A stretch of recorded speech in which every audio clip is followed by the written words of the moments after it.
Ladies and gentlemen,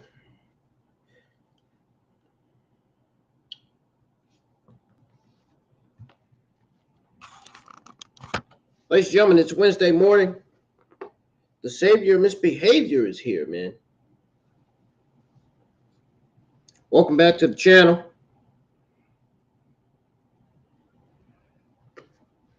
I hope your Wednesday morning is starting off well, even though it is early Wednesday morning. I'm IWN. This is your Monday Night Raw review. This is your actual Monday Night Raw review. I would have went live the Monday Night Raw review Tuesday morning, but I really had an important doctor's appointment that I had to go to for the simple fact that eczema was flaring up on both of my arms real bad last week, and B, eczema was flaring up a little bit on my arms. I had to go to the doctor for that. And, well, it's that time of the season, folks.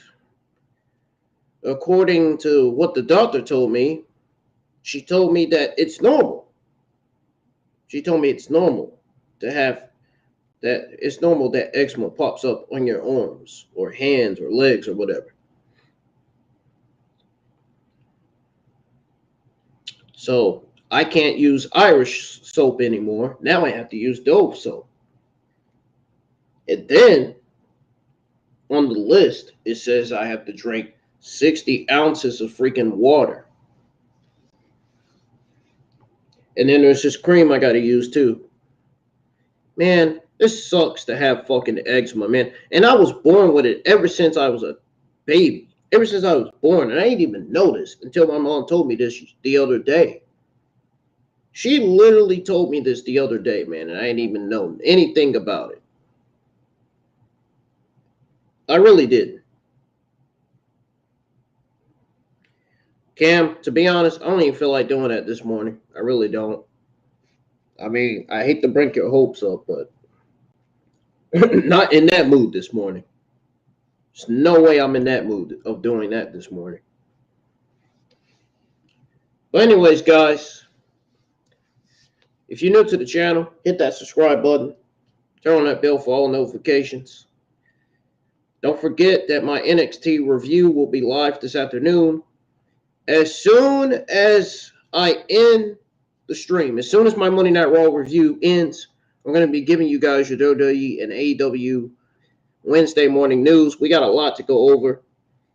There is news on Vince McMahon planning to come back to WWE. And that, folks, does not bode well for Triple H or the former superstars that Triple H brought back to the WWE. I hope to God that Vince does not come back. If Vince McMahon comes back and he takes over again, it is all over for the young talents like Johnny Gargano, Candice LeRae, Dakota Kai, Io Sky, and Braun Strowman, who were all brought back, who were all released, by the way, by Vince and Bruce Prichard.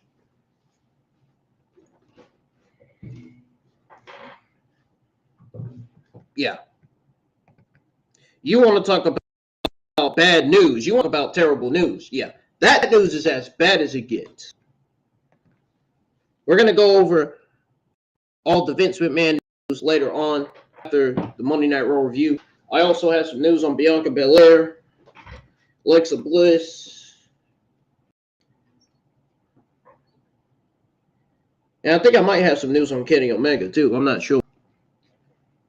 I'm not sure if I've seen that anywhere.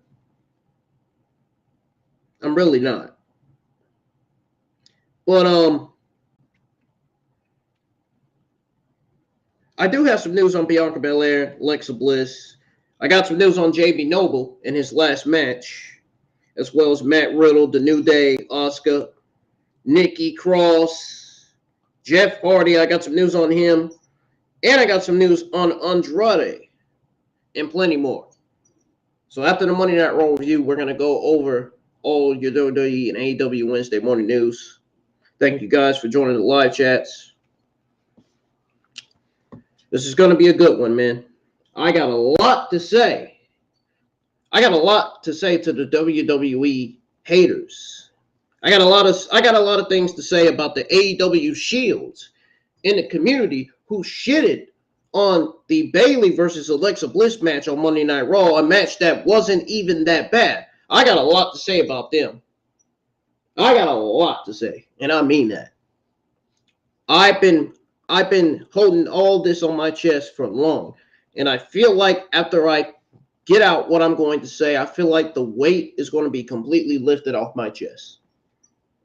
I told you so, folks. What did I tell you last week? What did I tell you was going to happen last week, man? What did I tell you on my Monday Night Raw review was going to happen this week? What did I tell you? My prediction for the winners coming out of Monday Night Raw this week came true. My predictions came true, guys. I was right again, right all along, man. Remember when I said Alexa Bliss is walking in and walking out as the #1 contender for Bianca Belair's Raw Women's Championship? Sure enough, this Monday night, Alexa Bliss beat Bayley to become the #1 contender for the Raw Women's Championship. Whether you fucking like it or not, it was going to happen anyway. I knew WWE had this plan. I've been saying this ever since my Monday Night Raw review from last Monday.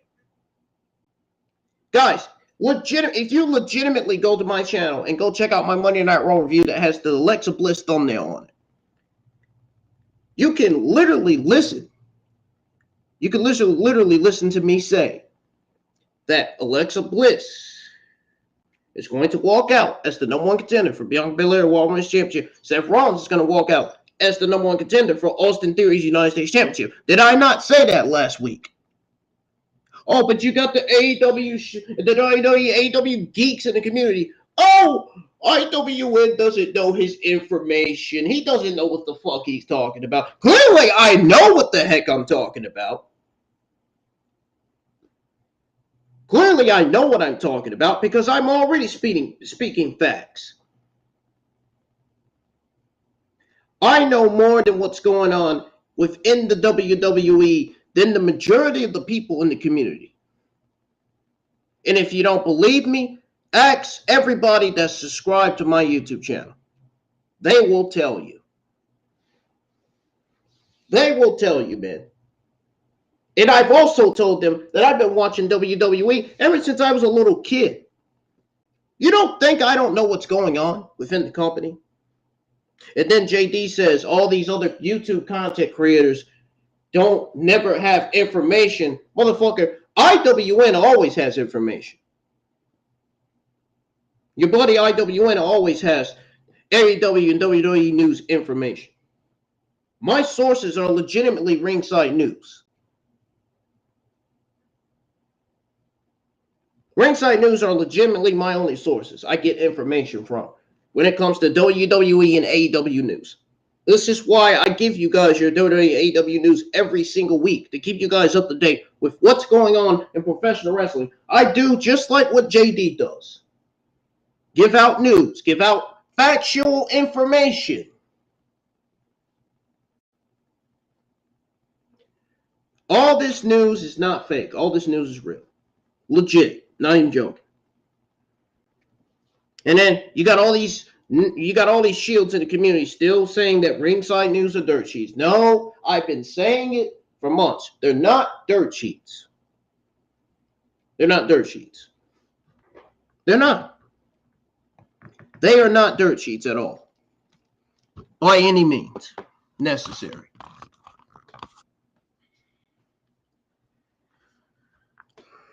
Cam, I'm glad to see you, man. I'm all right. I had to go to the doctor, man. Freaking eczema's been flaring up on my arms like crazy, and that's not good. Even my shift manager told me this week that his eczema has been flaring up on his hands. I wonder if the people that has eczema is spreading it or not. Makes me wonder, man. It really does. But if you guys can kindly subscribe to the channel if you're new, I really appreciate it. Hit the thumbs up on the stream, man. Let's get a lot of likes on the stream minimum. Let's get some more people in here, man, so we can get the best views out of this Monday Night Raw review that I'm going to be going over. And I'm going to be reviewing for you guys, going over my thoughts on everything that took place on this week's episode of Monday Night Raw, as well as the matches that took place, how the matches did, which match was the best match on the show, and all that. You guys can follow me on Instagram. Of course, you can add me on Facebook and Snapchat. The links to all of my accounts are in the description below.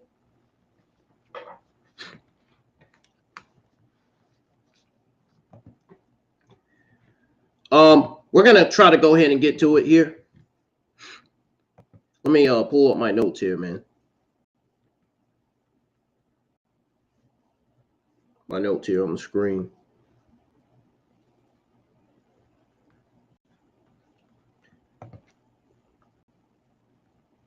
Let me see here. Where are they? Where are they?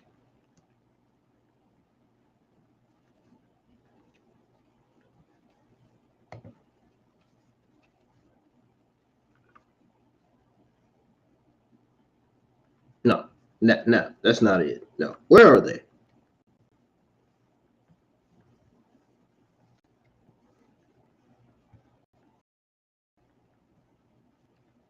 There they are. Okay. We're going to go ahead and begin the Monday Night Raw review. Because I know you guys are dying and waiting for me to give you all my thoughts on everything that took place on the show. So,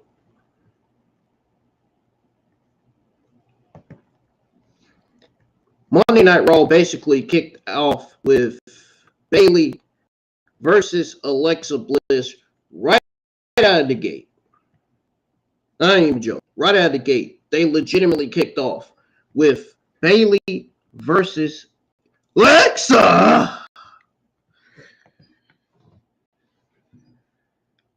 I like saying that, man. It's freaking hilarious. Like, literally. It is so funny, man, saying that. It really is. It really is, man. But anyways, Damage Control's Bayley, Dakota Kai, and Io Sky made their entrance for Bayley's match. Becky Lynch showed up at ringside and ended up dumping Kai and Sky to the timekeepers area. Lynch grabbed a chair, chased Kai and Sky out of the ringside area. Now, this made her entrance. Graves noted that Bayley's demeanor changed from to nervous without her side ringside. I wonder why Bianca Belair made her entrance before the opening bell. Is it because she was scared that she was going to lose again? Because that's exactly what happened. I mean, there's no way Bayley was winning this match. What world? First of all, why in the world would anybody want to see Bayley versus Bianca Belair again? Do you not know how many times we've seen that? We've seen that about 2-3 times already. WWE, man. Nobody wants to see Bayley versus Belair again. That's made clear. Right at the top. That's made clear. Been made perfectly clear on Twitter in the IWC community.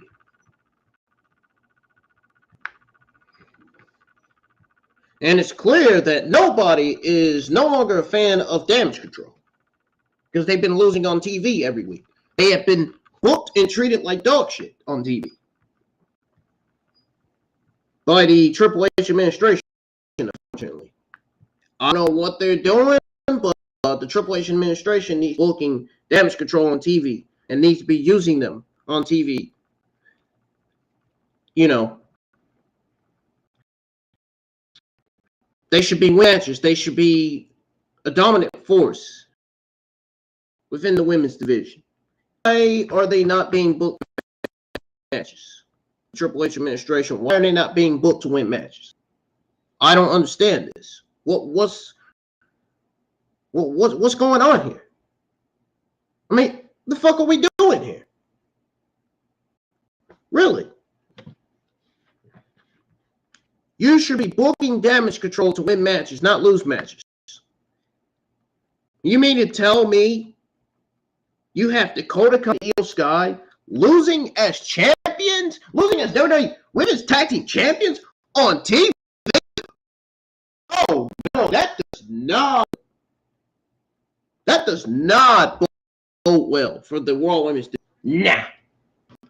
And why are the WWE Women's Tag Team Champions on TV anyway? Burn the titles, man. Nobody gives a shit about that. Burn them.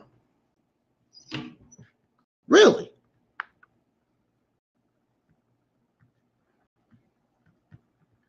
Belair took a seat at ringside to watch the match. Of course she would. She's the Raw Women's Champion. Duh. Isn't that what champions do? Isn't that what female champions do? When there's a number one contenders match? Isn't that what male champions do? When there's a number one contenders match? Isn't that what tag team champions do? When there's a number one match taking place on a show? Yeah. Bayley ran Bliss into the ring post, heading into the first commercial break. A graphic listed the Profits and Akira Tozawa versus Judgment Day for later in the show. Yeah, we know that. Bayley was in offensive control until Bliss made a comeback and kicked her to the ringside mat. Bliss performed a cannonball dive onto Bayley and then rolled her back inside the ring, covered her for a 2 count. Bliss followed up with a DDT for another 2 count. So then Bayley came back. Listen to this, guys. Bayley came back and performed that flip that drove Bliss in corner and then covered her for 2. So Bayley followed up with a Bayley to belly. For your fall, Bayley removes one of her middle turnbuckle pads. Belair grabbed the pad, showed the official, which distracted Bayley long enough for Bliss to kick her from behind. Bliss ended up at ringside. Bayley swung at Bliss, who ducked, and then Belair caught Bayley's hand back in the ring. Bliss put Bayley down and then hit her, twist finisher, and scored the 3 count. I was right. Guys, you got to give me a round of applause, man. I mean, something. Comment a hand or something in the chat. I was right, man. All along, I was right. I knew that Bliss was walking out as the number one contenders for Bianca Belair Women's Championship. I predicted this last week. I've been saying this ever since last week's Monday Night Raw review. Matter of fact, I even said it on the SmackDown and Rampage review that this was happening. Same goes for Seth freaking Rollins. Same goes for that number one contenders match with Seth freaking Rollins and Bobby Lashley facing off against each other. The same goes for the United States Championship scene. I even said that Seth Rollins is walking in and walking out as the United States champion. Or walking in and walking out as the number one contender for Austin Theory's United States Championship. I said exactly that on my Monday Night Raw review last week. Sure enough, Seth Rollins won. I was right. I was right 2 times last week. Not once, twice last week.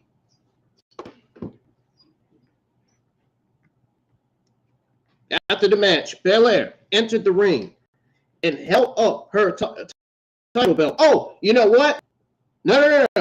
I wasn't right. Not only was I right twice, I was right 3 times. Twice is nice, man. Twice as a dice. You want to know why I was right a 3rd time? Because last week on my AW Dynamite review, I said that Shida will be Hayter's next challenger. What happened on Rampage?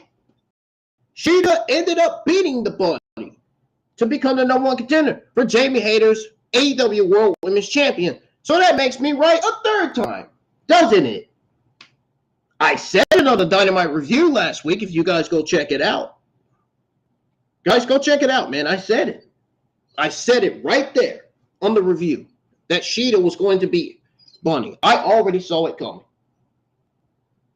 And it absolutely makes no sense for the Bunny to beat Hayter because, or to beat Hikaru Shida, sorry. Because it's simple, guys. The Bunny is a heel and Hikaru Shida is a babyface. Jamie Hayter's a heel right now. So booking a heel versus a heel makes no sense. We know that. Booking a babyface versus a babyface makes no sense either. So AEW Rampage made the right decision to have Shida beat the Bunny, which I knew was going to happen because I predicted it on my Dynamite review. Well, which I said it on my Dynamite review. But I predicted it last week and then said it on my Dynamite review. And then I told you guys that I was right. But by all means, this is a Monday Night Raw review. This is not a Rampage review or a Dynamite review. But I was just saying that to let you guys know that I seem to always be right when it comes to wrestling every week. Like JD. You know what I'm saying? I'm a smart guy, man. You can't deny that. I don't try to let autism stop me from who I really am, man. From what I can do.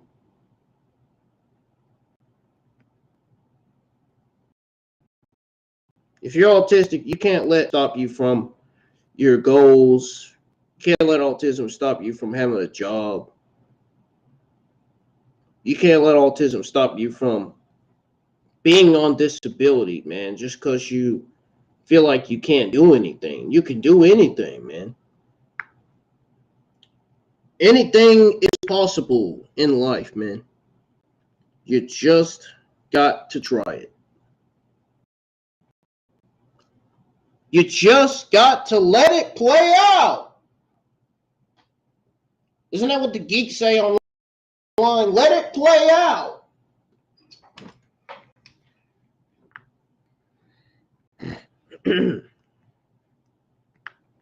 So after this match between Alexa Bliss and Bayley, Belair entered the ring, did exactly what I said she was going to do. I even said last week that Belair, once Alexa Bliss wins, Belair is going to come in the ring and hold her title in front of her. That's what she did. I didn't think she was going to offer Bliss a hand, though. I didn't see that coming.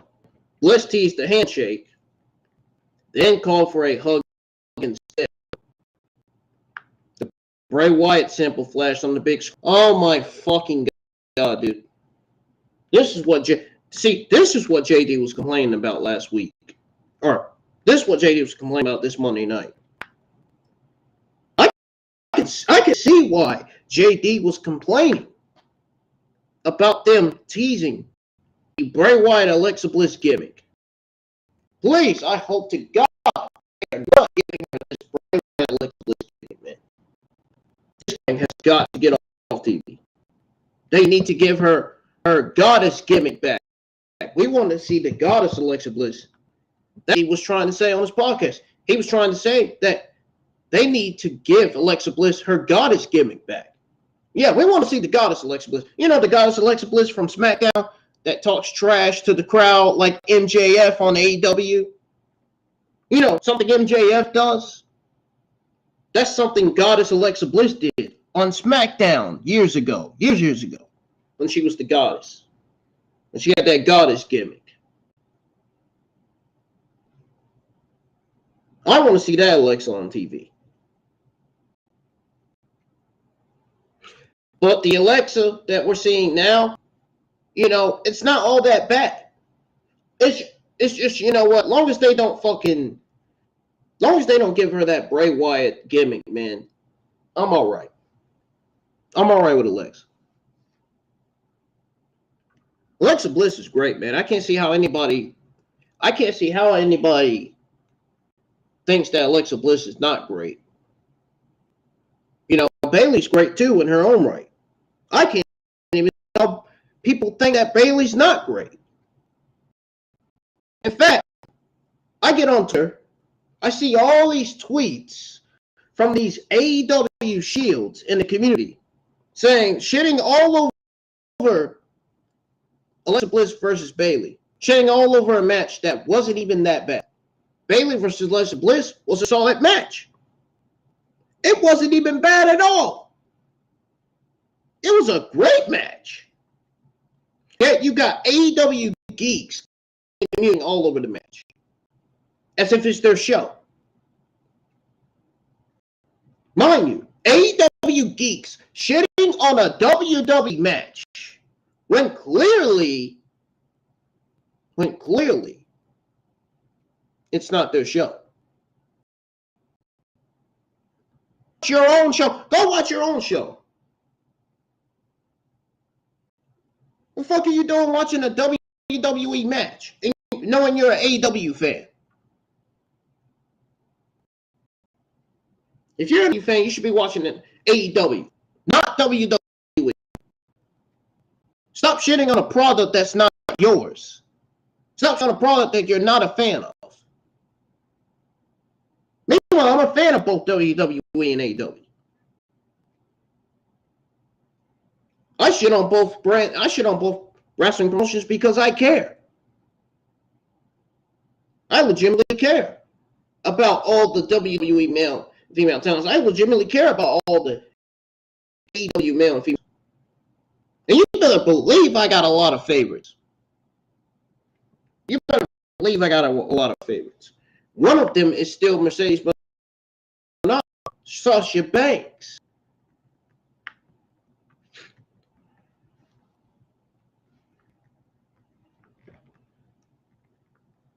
And I got to tell you, man, Judgment Day is doing the best work of their careers right now, man, on Monday Night Raw. Same goes for Bloodline over on SmackDown. Both factions are doing the best work of their career.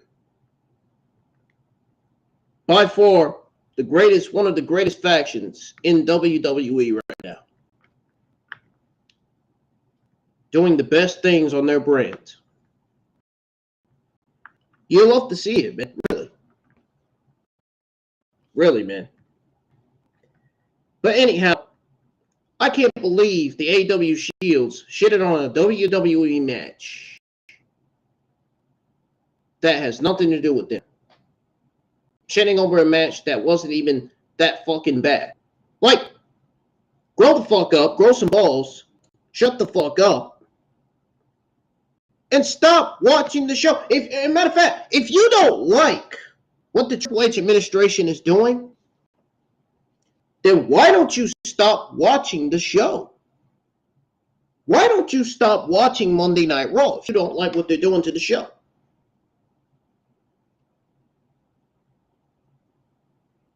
But I watch the show because I want to. Because I'm a fan. No. If you are an AEW fan on a WWE match, you're clearly not a real WWE fan, because if you were, you wouldn't be shitting on the match, right? If you're a WWE fan and you didn't like the match, yeah, I completely understand. But if you're an AEW fan shitting on a WWE match and you don't even care about the match, that's a different story. Really. I see a lot of people do that, man. It's not even funny. It's not even funny, man. These AEW Shields, man, they make me sick, man.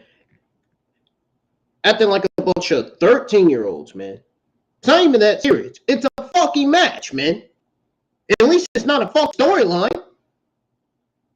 It's a match. Grow up. Really.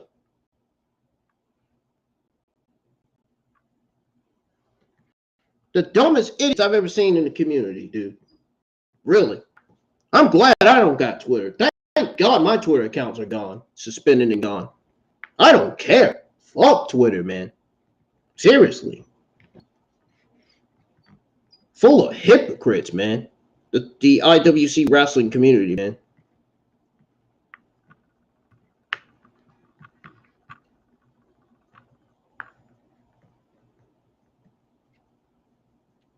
Alexa Bliss and Bayley did great in this match. Solid match. The post-match angle was interesting. Nothing wrong with it at all. Yet you still got AEW Shield still shitting on it. Like it's their show. Newsflash, AEW Shields, go watch your own show. Because this show clearly ain't yours. This show clearly ain't for you to watch. If you're shitting all over that match like that, come on, man. It's not that fucking serious. It's not like Alexa Bliss and Bayley are feuding.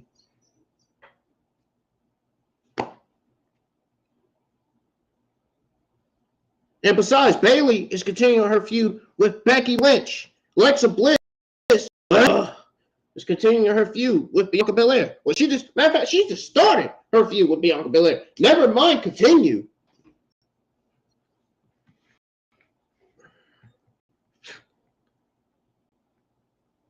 And you know what? The good thing about it is we seem to be getting closer. Payoff of wherever the story of Bliss being affected by Wyatt is going. You guys get what I'm saying here? So this is great. This is great.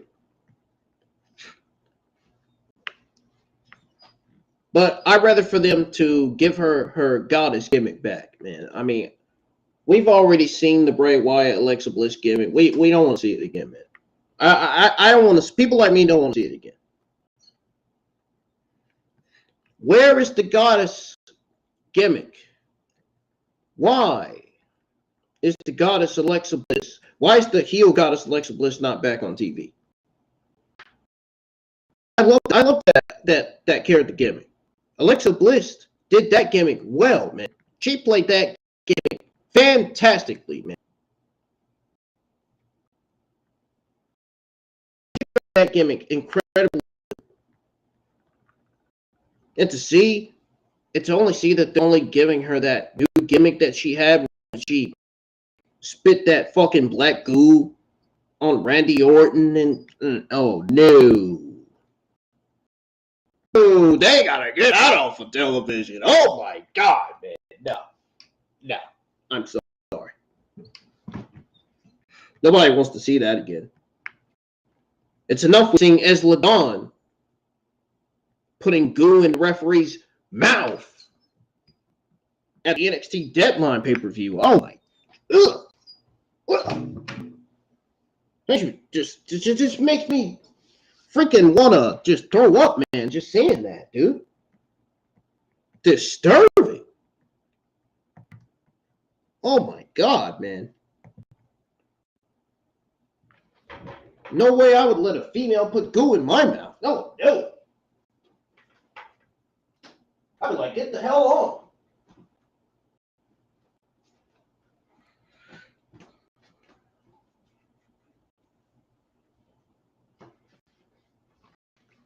Would you let a female put goo in your mouth? Guys? Ladies? I'm sure you wouldn't.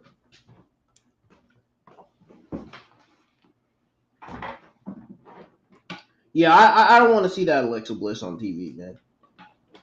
But Alexa Bliss is doing great the way she is. She's fine the way she is right now, to be honest.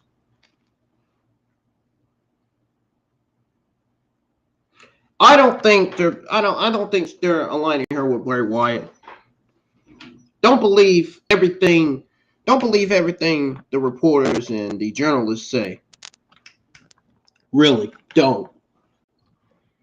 They might just be fucking lying, dude. You never know. They might legitimately not be. They might not be telling the truth.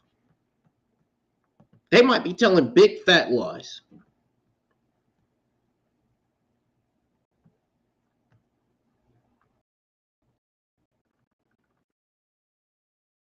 Well, I guess we'll have to doubt.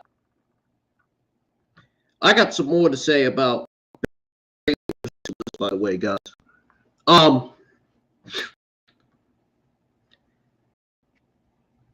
As you all know, I don't know if you did, but Bliss and Bayley, they know each other well.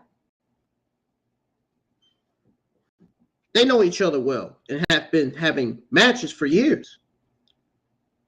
They wasted no time getting straight to work, man. Their chemistry has never failed. Their chemistry has never bailed at all. They were aggressive right away, knowing they would be able to take care of each other. They had one or two awkward moments, but it was a solid outing from two former champions, having the match of their lifetime.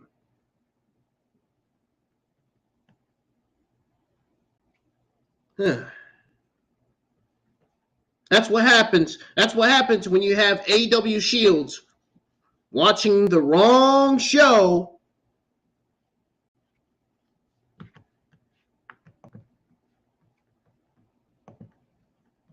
That's what happens when you got the AEW Shields taking their business where it doesn't belong. Sticking their nose where it doesn't belong, man. Ridiculous. Absolutely ridiculous, man. And this is no shot at JD, man. It's no shot at JD at all. Clearly, he was right about the Alexa Bliss gimmick, man. This is clearly a shot at the AEW geeks in the community, man.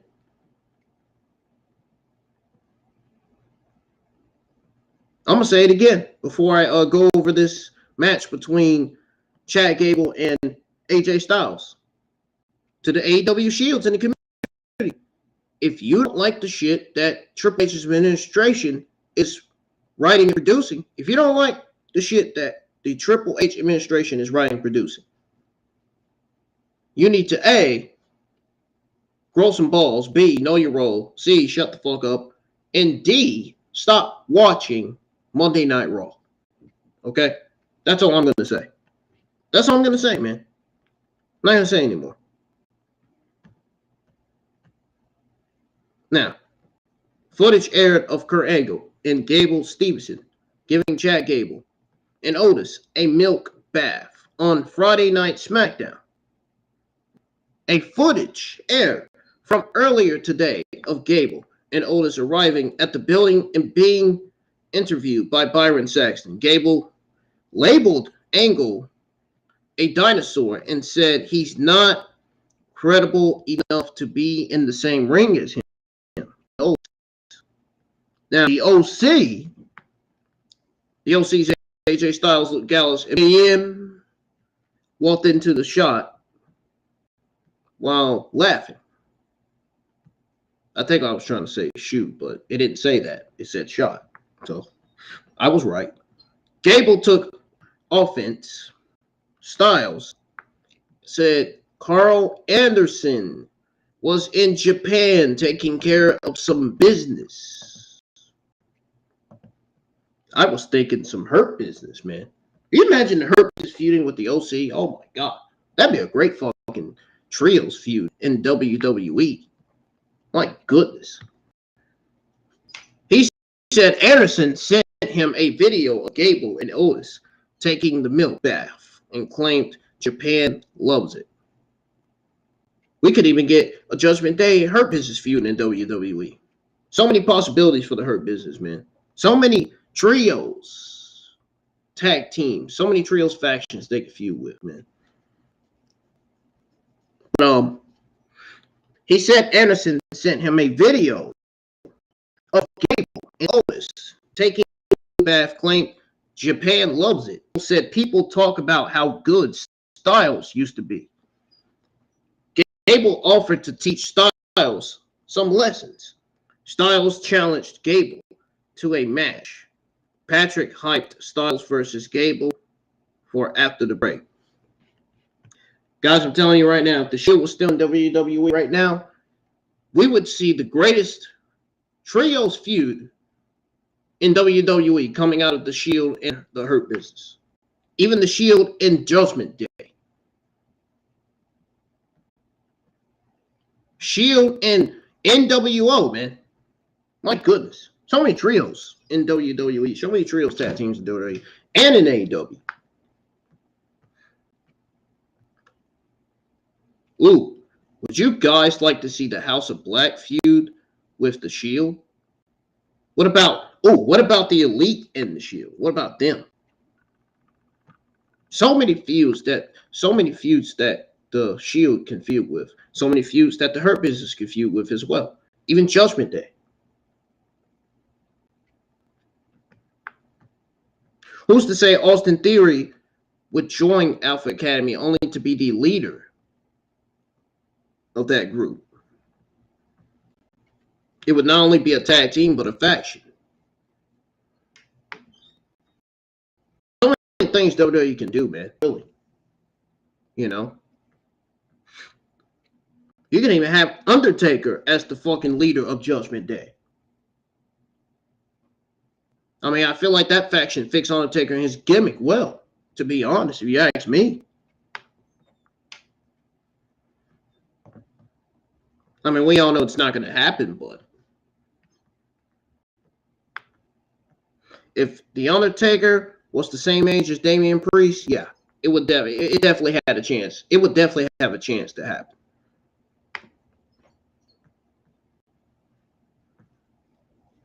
Now, as I was saying, guys, Gable said people talk about how good Styles used to be. Gable teaches Styles lessons. Styles challenged Gable to a match. Patrick hyped Styles versus Gable after the break. Milwaukee Sports imagery was shown. An Austin Theory video package aired. Graves hyped the Bobby Lashley versus Seth Rollins match for later in the show. Burn it down! Excuse me. Give me. Hold on. Gotta try again. Burn it down! Burn it down! I like that. I like that, man. I like that freaking entrance. I hope Cam's watching. I hope he laughed. I try to entertain people and make people laugh when I want to. When I'm in that good mood, when I feel like. We got AJ Styles with Luke Gallows. And Mia Yim versus Chad Gable with Otis. No, Otis is not a slob. You degenerates online. Both entrances were televised. A couple of minutes into the match, Styles launched Gable over the top rope, but Otis caught him. Gable dumped Styles face first into the apron and then ran him into the ring steps. A graphic listed Elias versus Solo Sikoa for later in the show with Sami Zayn in Sikoa's corner. Styles. This match didn't even last long. I'm just shocked that Styles versus Chad Gable didn't get the minutes that they needed for this match, man. WWE should have let this match at least last, I'd say, 6 or 7 minutes, man. I mean, at least 5, 6, or 7 minutes. Because, number one, AJ Styles is a star. He's one of the greatest of all time. And B, Chad Gable is one of the best in-ring performers in the business today. Has a great amateur background. He can get it done just like Dalton Castles from AEW, from Ring of Honor. He kind of reminds me of Dalton Castles a little bit. Legitimately. And Styles caught Gable in a calf crusher. Gable rolled out of the hold, encountered into an ankle lock. Styles rolled out the hold. Then Gable put him down with a Northern Lights suplex for a 2 count. Styles avoided a top rope moonsault. Ended up hitting a Styles clash that led to the 3 count.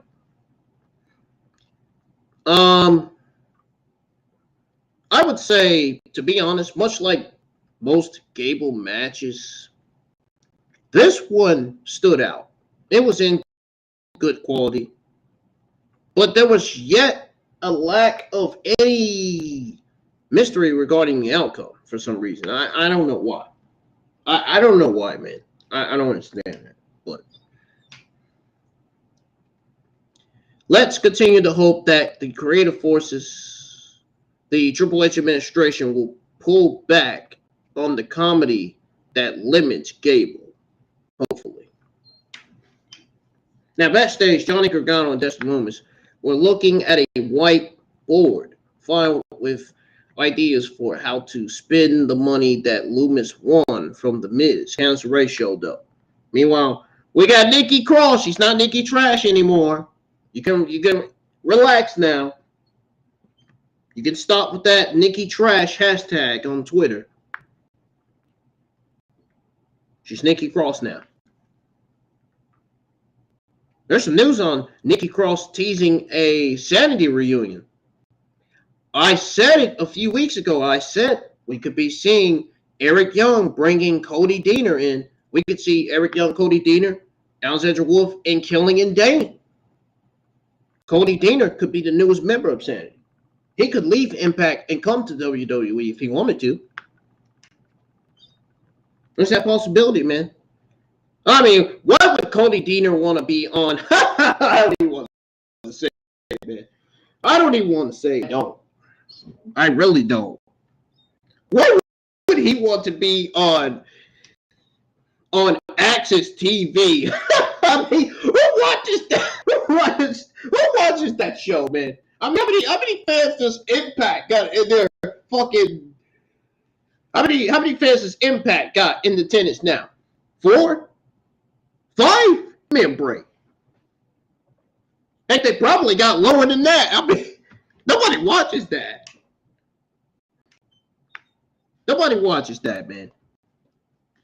If you watch that, you are more than likely obliterating it.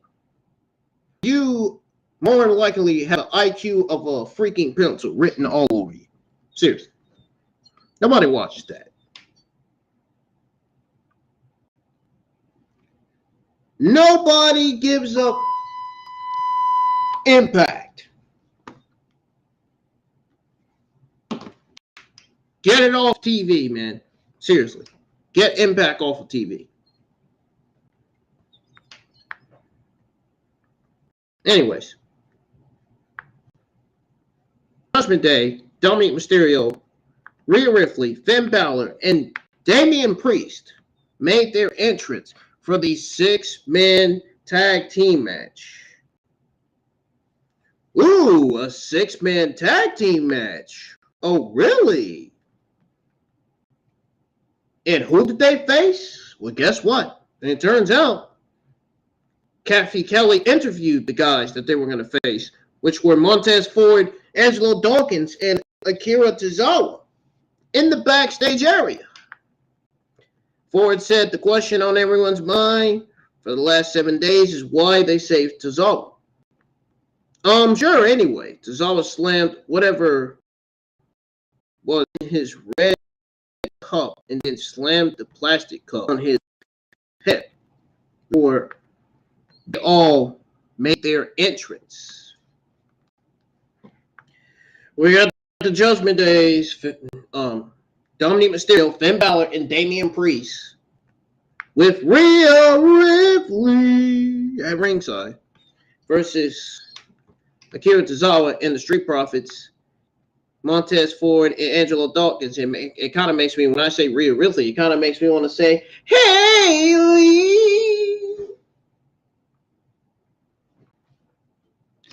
I better watch it because I almost accidentally said Bayley.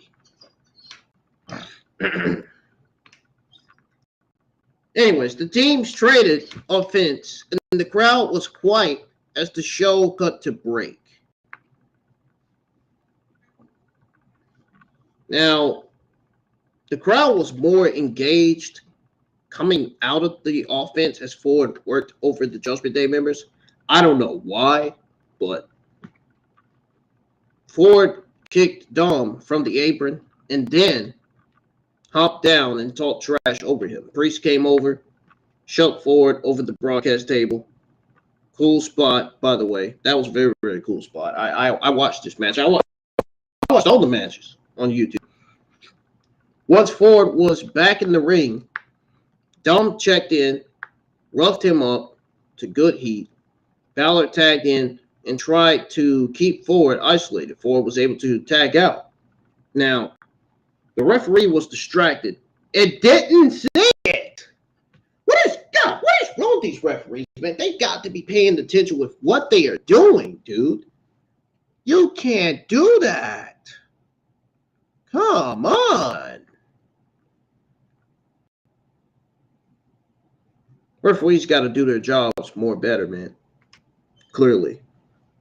Because this wasn't it. This ain't it. This ain't it right here, man. Just wasn't there. Balor took out Tozawa and then threw Ford back in the heel corner with Dawkins bickered with the referee. What are you doing, man? You're bickering the referee, man. Oh, because he didn't pay attention. Okay. Yeah. And that pretty much explains it. Priest took out Ford and Dawkins with power moves. But then suddenly, Tozawa shoved him over the top rope. Dom Mysterio rolled up Tozawa for a near fall. Tozawa sent Dom to ringside and then hit him with a great suicide dive in the ring. Tozawa hit Balor and Dom with DDTs and got a good reaction from the crowd. Tozawa went to the ropes and Priest ended up giving him the Razor's Edge into the ring while the referee was distracted, which led to Dom pinning Tozawa. I'm smiling, man, because I said, hey, that shit sound funny, man. It sounded really funny, man. It didn't sound ghetto wave, though. Yeah. I didn't make it sound all, garish. You know what I mean? Now, this six-man tag team match, it wasn't really bad. I mean, it wasn't really that fun, but it was a little bit fun. It was a little fun. Now, I didn't understand why the crowd was fucking pretty quiet before the break. I mean, they seemed like they would enjoy this match instead of being quiet, right? But they finally got into the match by the end. Huh. Dom continues to draw good heat. The match seemed designed to make Priest's power moves stand out. Now, Tozawa also got a good rise out of the crowd for his offensive down the stretch. Dexter Lumis and Johnny Gargano went to a merch table. We'll take it, Gargano said when the person working the merch stand asked what they would take. Gargano followed it. Gargano lit his arms with merch and said they needed something to carry it in. Lumis grabbed some items and handed a stuffed bear to a younger fan. What are they doing hanging a stuffed bear to a younger fan? This ain't Toy Story. The hell? This ain't Toy Story 2, man. Jesus Christ, man. But he handed a stiff bear to a younger fan who thanked him. When will we get to see Johnny wrestling in a meaningful wrestling match, I wonder? I wonder, man. When are we going to get to see Dexter Lumis in actual competitional matches? Not in matches with garbage male professional wrestlers like The Miz. No. I'm sorry. Hell, it's enough. I don't even hardly watch The Miz on TV anymore. I mean, he does the same stuff over and over and over every week. Oh my God, The Miz is so garbage on TV with what he does in the ring. It's not even kidding, man. I used to be a fan of The Miz, but when I started seeing him doing the same stuff over and over again, it made me not want to be a fan anymore. It's not easy to be a fan of The Miz, man. It's really not. All you got to do is watch Raw every week, watch The Miz do the same shit every week, and then your interest in Miz start to fall down 100 to 0. Yeah.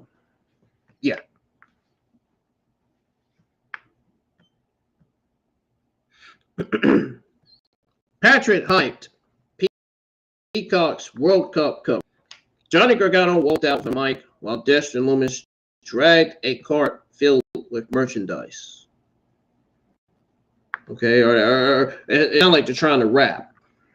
Anyways, Gargano spoke about how much he and Lumis had to be thankful for. Gargano spoke about his son, baby wrestling. Well, whoa, wait. Excuse me.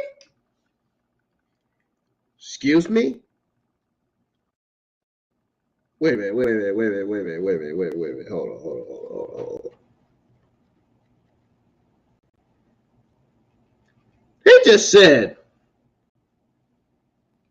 They just said Johnny Gargano spoke about baby wrestling.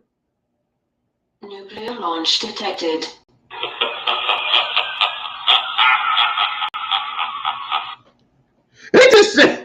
They legitimately just said Gargano spoke about his baby wrestling. No, seriously, let me stop. Spoke about his son, baby wrestling. Lumis threw various merchandise items into the crowd. Gargano said that they wanted to give back to the fans by giving them cool stuff. Cool stuff like what, I wonder?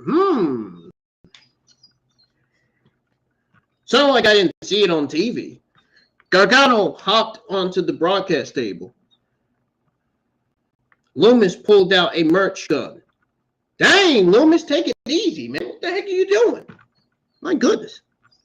That Gargano shoot an item into the crowd. The man showed up with a hood over his head. Lumis, who knocked gone down. Why do we have Lumis on TV knocking Gargano down? They're babyface. Shouldn't they be working together? Shouldn't they be agreeing with one another, about The Miz and his fucking actions, reign of terror, whatever. Whatever the fuck The Miz is up to. Whatever Miz has up his sleeve. Only to find out we got Lumis. Only to find out that Lumis freaking knocked over Gargano.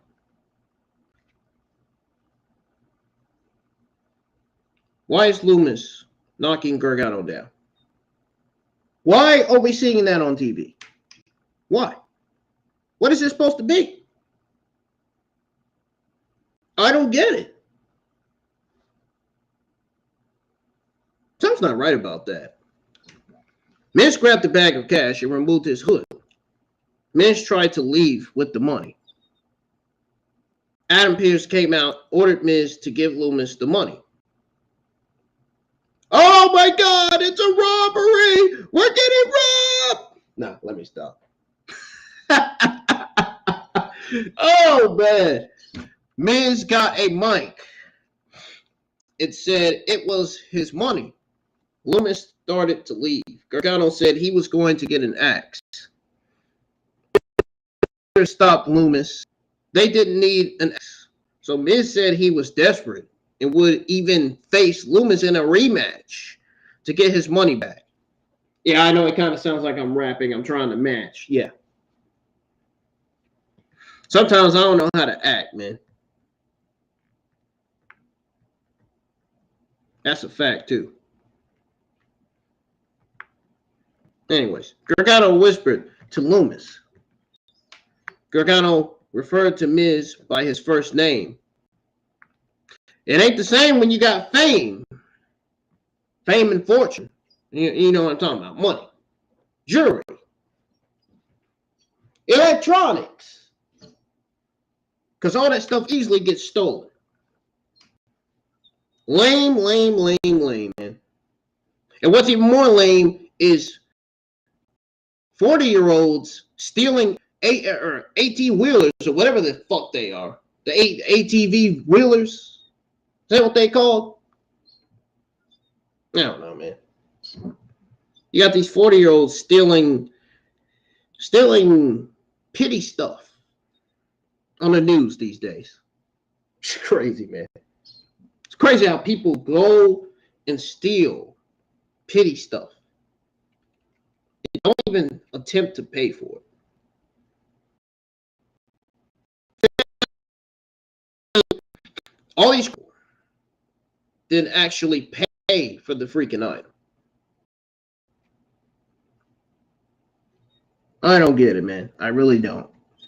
This world has become oblivion. This world has become an oblivion, man.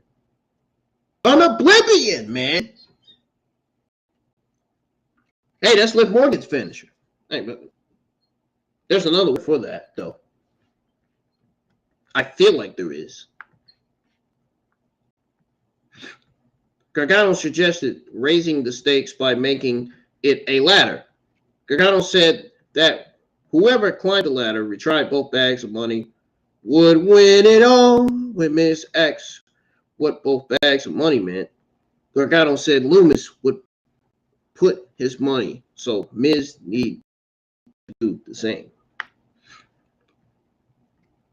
Miz said he didn't have cash. Gargano said everyone knows how rich he is. Miz said his wife controls their money.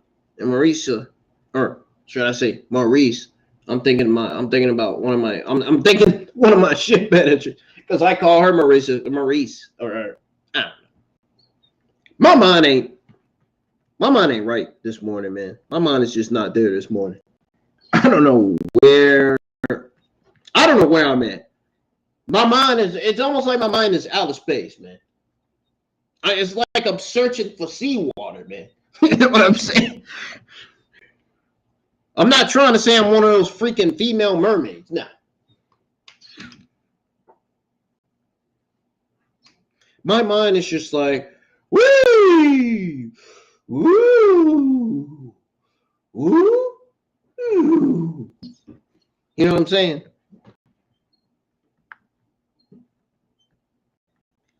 The crowd chanted tiny balls at Miz.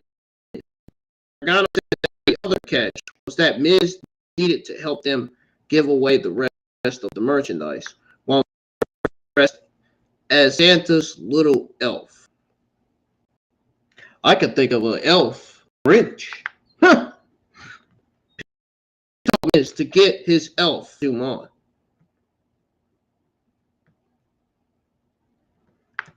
I don't know where this is leading to, but they gotta get Gargano and Loomis the hell away from Miz. Miz is fucking awful on TV.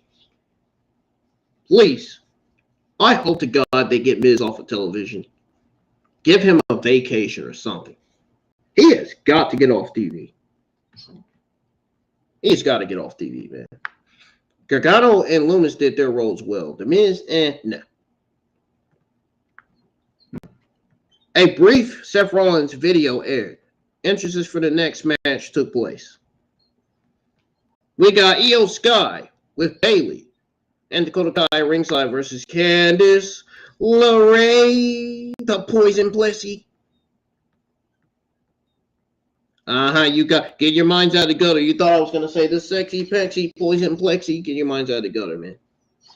It ain't like that. Graves barked at Patrick for not having a chair ready for Bayley, who wanted to join them on commentary when Patrick offered his seat. Graves cut him off and said he was the gentleman. They also didn't have headsets for Bayley. Graves said their sound guy wasn't taking care of things. So if their sound guy wasn't taking care of things, then what the hell was he doing? What on God's green earth was the sound guy doing? What did he do? Ish in his pants?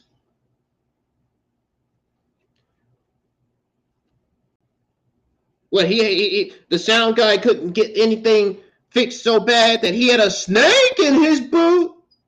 There's a snake in my boot.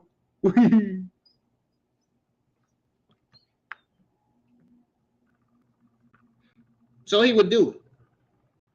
In the ring, Candice LeRae performed a neck breaker over the middle rope.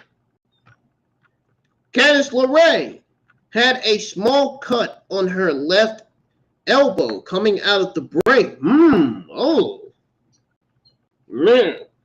I can't tell you how bad that looked. My goodness. You need to, I took a Band-Aid. You know what I did? You know what I would do? I would take a Band-Aid and put it right there, so nobody would see it.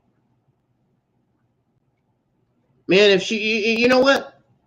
If Candice LeRae had surgery on that, it would probably take maybe 5 or 10 minutes. I don't know. But that goddamn, that freaking, oh my God, dude. That cut looked brutal on Candice LeRae. I ain't gonna lie to you. It's almost like a witch used one of her freaking long female nails and slashed Candice LeRae's face. It's almost like they slashed her whole elbow off.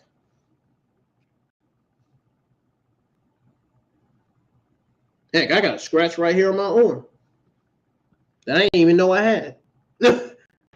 Until I looked at it. Anyway,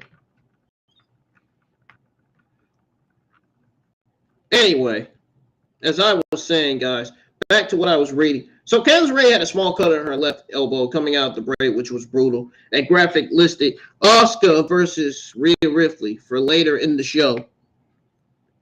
Sky took offensive control, dropkicked LeRae off the ropes.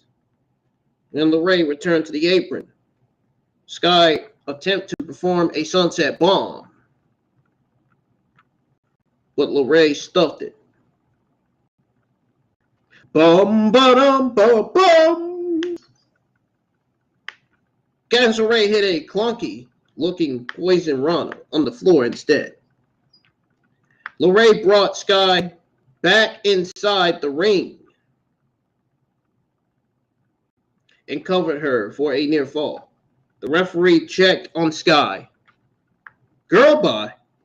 You gotta be kidding me. She all right. Who got up and performed a palm strike and then suplexed into a bridge for a 2 count. Sky went up top for her finisher, but LeRae cut her off. LeRae went for a net breaker from the ropes, but Sky shoved her to the mat and then performed her top rope moonsault for the win.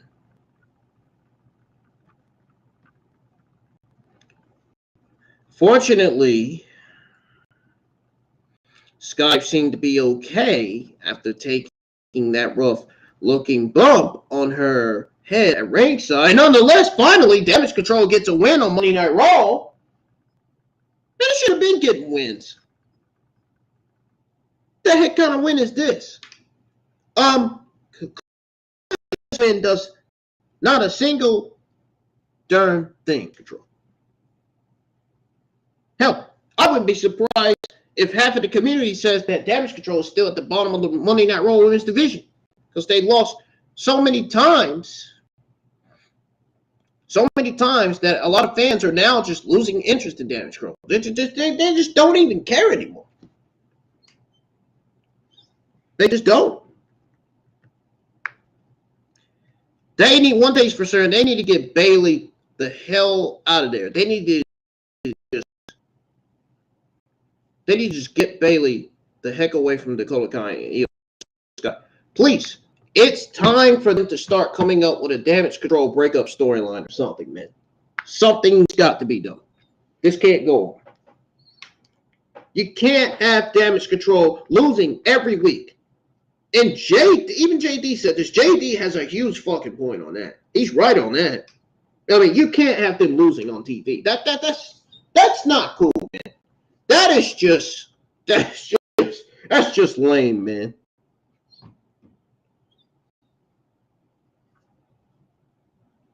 That's just lame. It's not the same as burying Deonna Purrazzo and Chelsea Green on the main roster, you know.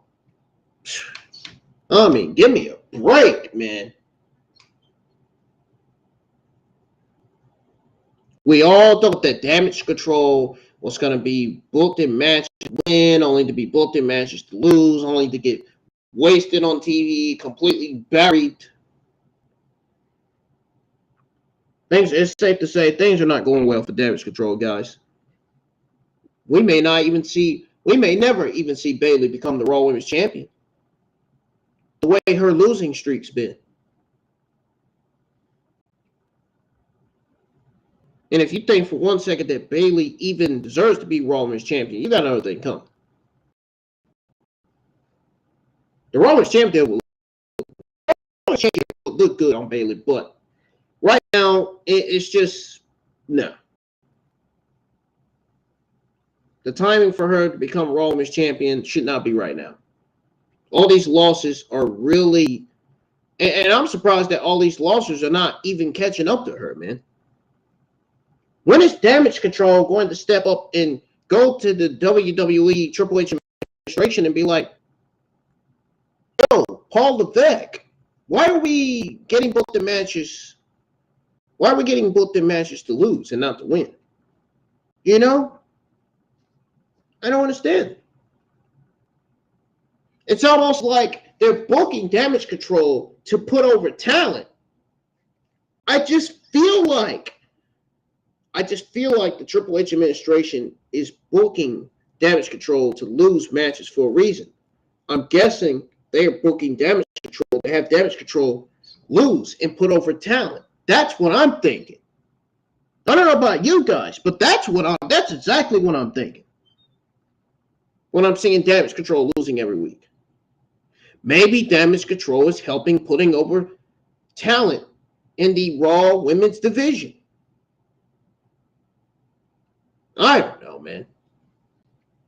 That's just me guessing. It's me thinking, man. I might be right. Who knows? I wouldn't be surprised if anybody cared.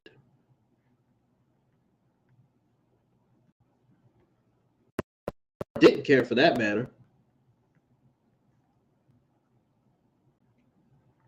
And then, you know, the sad part about this is that LeRae still hasn't even clicked with the live crowds on the main roster. Man, that's got to be some embarrassing.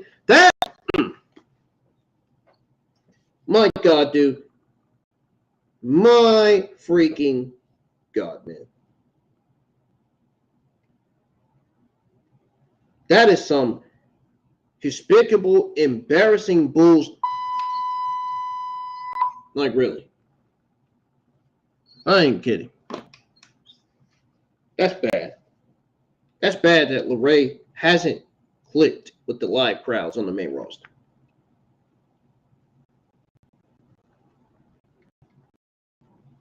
Footage aired of Solo Sikoa taking out Elias and Matt Riddle on last week's episode of Monday Night Raw. Patrick said Riddle suffered a damaged trach and we sidelined for roughly 6 weeks.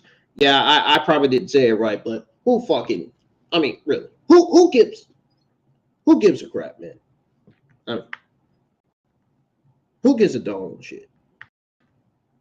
Kevin Owens was interviewed by Cathy KELLEY. Ooh, Cathy KELLEY. She looked fine as you know what. IWN getting your mind out of the gutter, man. But oh my God, I can't help it, dude.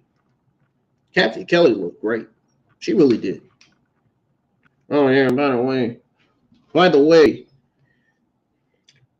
viewer discretion is advised with what I'm about to say. But half of her out.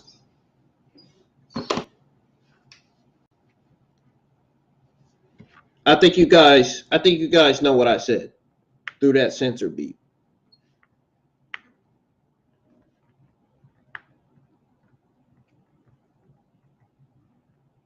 Kevin Owens was interviewed by Cathy KELLEY on the backstage ringside. KELLEY asked him for comments about what the Bloodline did last week. Elias strummed his guitar. Elias joined Owens on the interview set and asked him if he would be in his corner when he faces Sikoa later in the show. Imagine Elias being the one to take the beat down and not being booked in no storylines, just being used, wasted on TV as if they don't know what to do with him. Man, you gotta love that, right? Owens asked if Elias has of mental trauma that he put him through. Elias blamed his brother Ezekiel. Oh boy, here we go with this Ezekiel stuff again. Owens said that even if he believed that was true, Elias slammed a guitar over his head last time they were in the ring together. Elias asked if they could leave it all in the past and add that he needed Owens. Question this by saying, "You need me?" No. He walked off the interview. He looked at Elias like,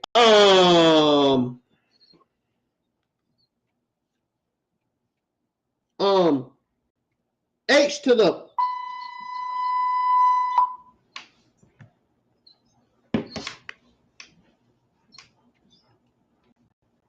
yeah, he looked at Elias and said that.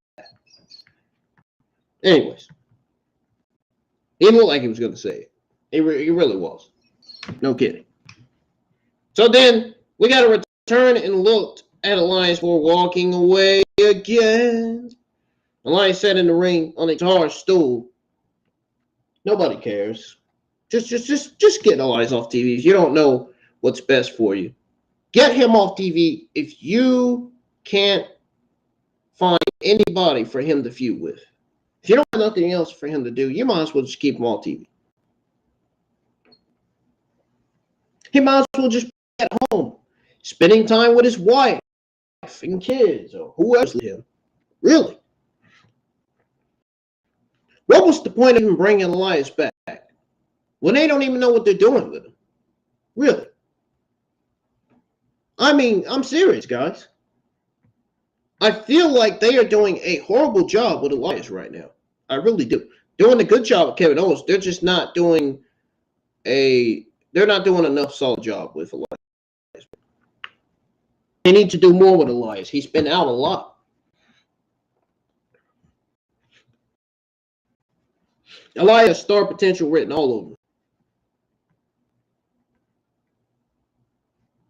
I feel like they're not letting Elias show us how much his potential can be. I don't know, man. Something's just not clicking about them booking using Elias on TV, man. It almost feels like they just don't give a jack shit about Elias, man. I can't even get the words out of my mouth. That's how I feel about it.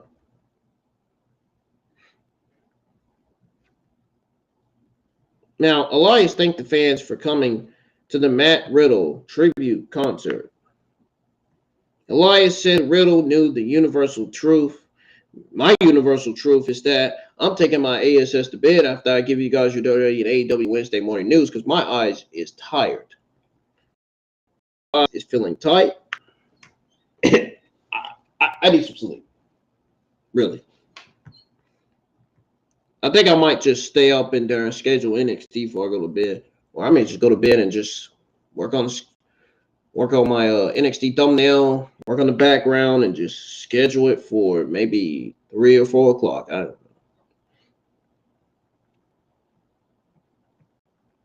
Or I may not even go live with an NXT review at all, to be honest, because I watched NXT on YouTube by clips. I seen the matches.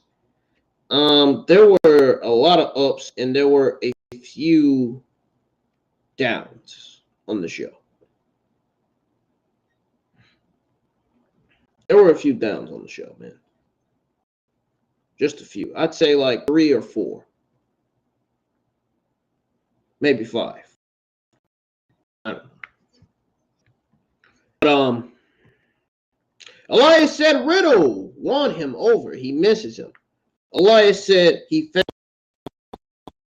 while he was picking up the long last. Elias pulled out a bunch of lyrics that he said were written by Riddle.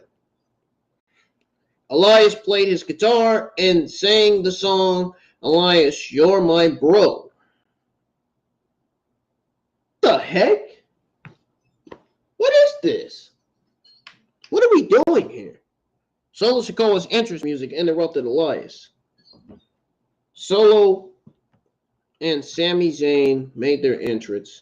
I'm about to fall asleep just going over all this.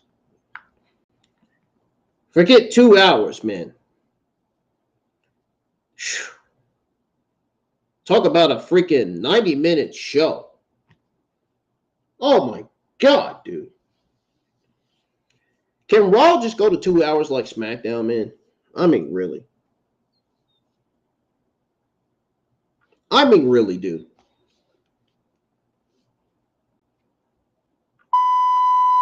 Sucks. No. What I was trying to say is this sucks.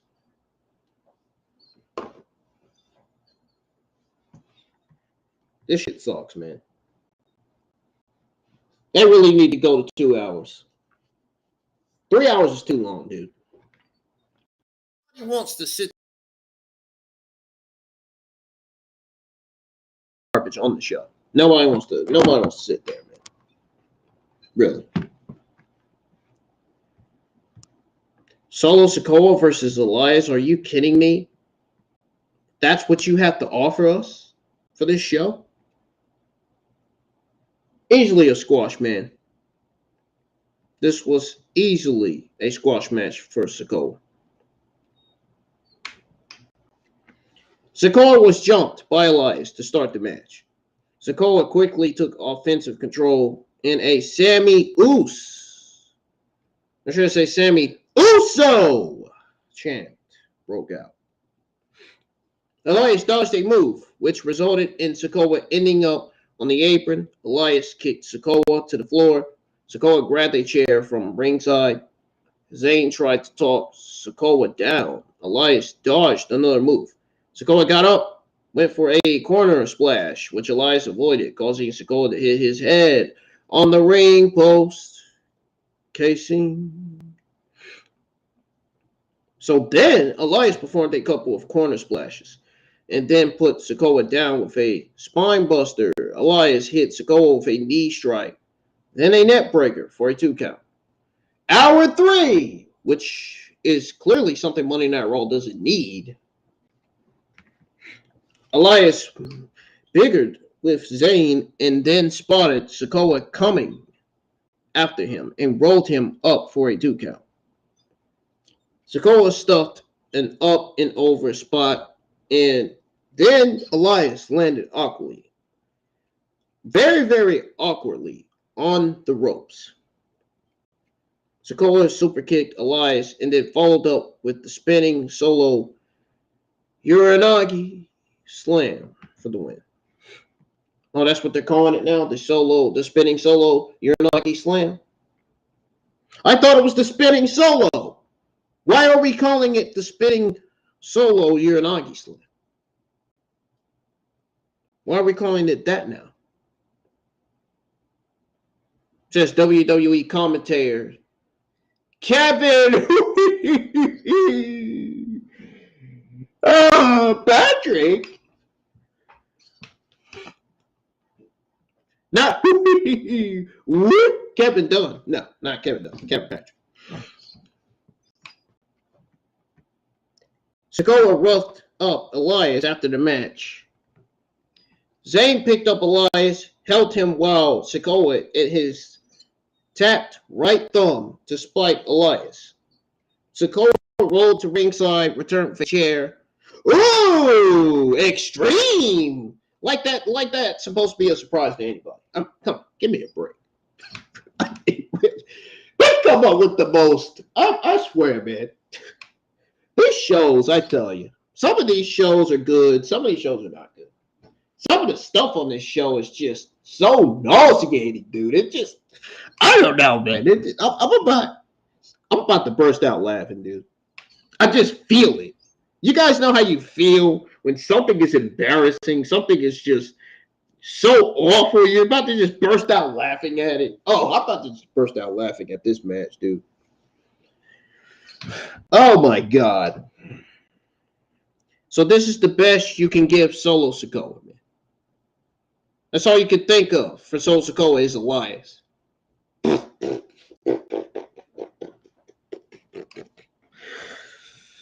They legitimately gave Solo Sikoa Elias as his opponent.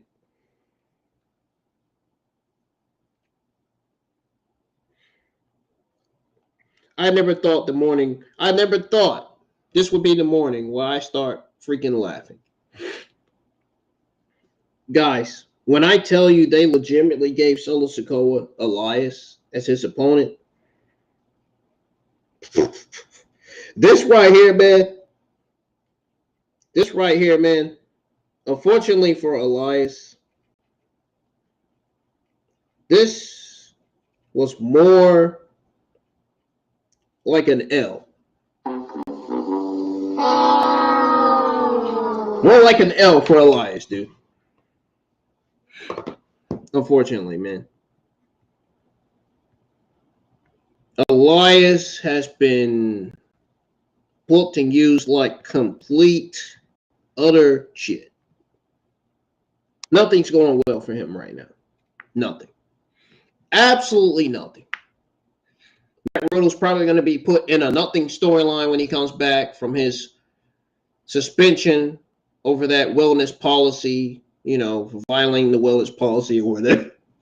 Well, Matt Riddle's got some funny pictures. He's got some funny looking pictures of him, man, on social media, man.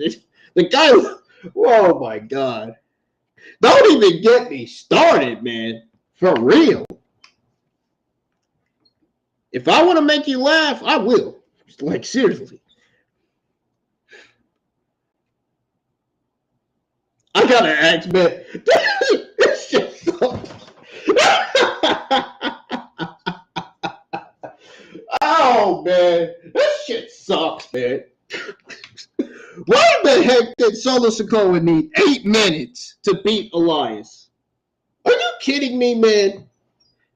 They do the dumbest fucking shit, man. I swear, man. Vince and Bruce did worse than this. They did worse. God, man.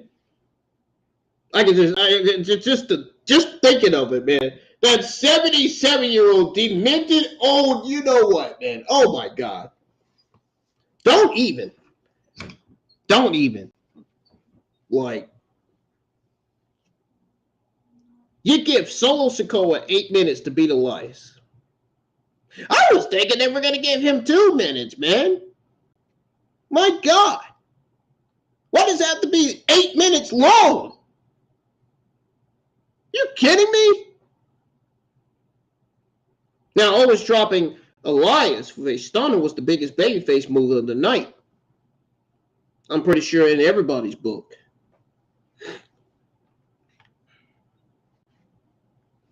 They gotta stop booking matches like this on TV, man. They gotta stop giving Solo Sikoa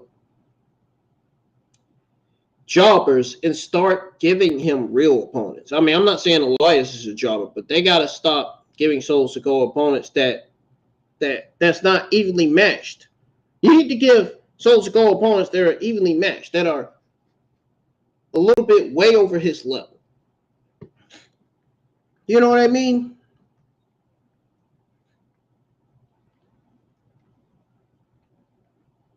Even though I don't want to say his name, I mean, he shouldn't be on TV, but Braun Strowman, for an example.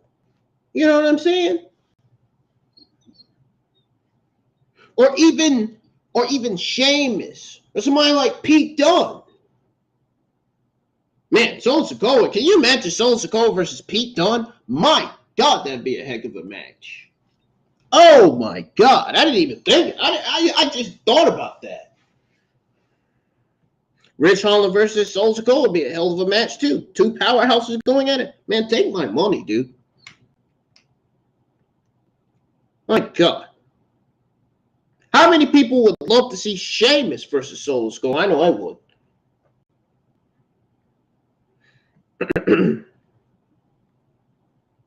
We can even get Solo Sikoa versus John Cena. Jeez, man. A lot of possibilities for Solo Sikoa, man.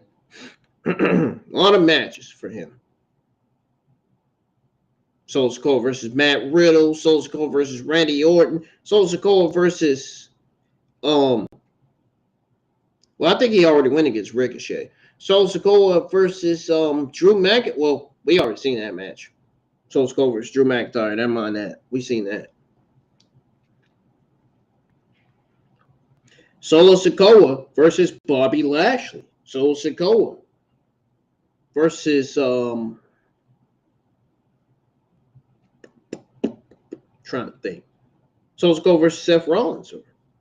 Seth Rollins a babyface. There's a lot of possibilities there for Solo Sikoa, man. A lot of opponents for him. No question.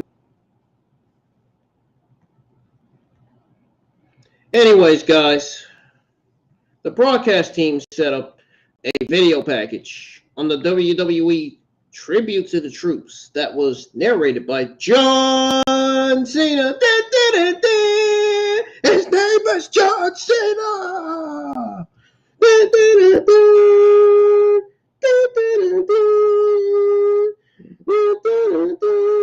I think I had a John Cena instant button somewhere. Yep. I knew I freaking had it, man. I knew I had it somewhere. Man. Oh my God. Anyways, the video included footage from the first show. Cena said the show will go on wherever the troops are stationed around the world. Oh, really, John Cena? Are you sure about that? Yeah. I'm sure, man. I'm confident, man. I'm confident that the show will go on wherever the troops are stationed around the world, says John Cena himself. Yeah. Okay.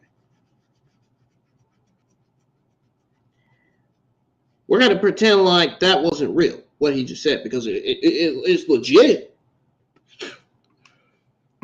The live crowd was shown applauding the video, and then a USA chant broke out.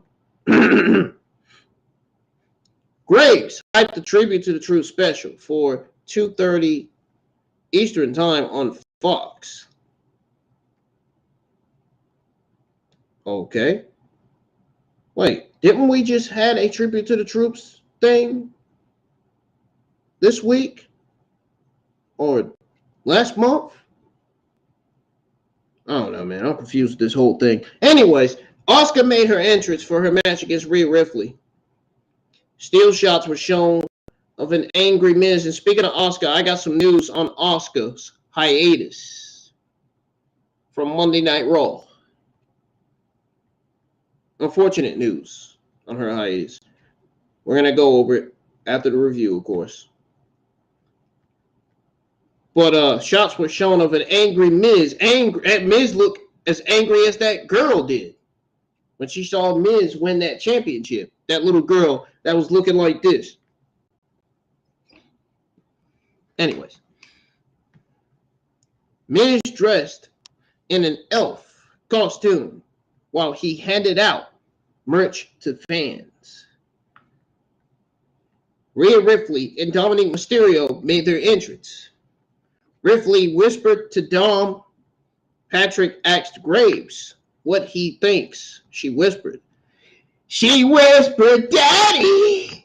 Daddy! That's what she whispered. Daddy. Hey, Daddy.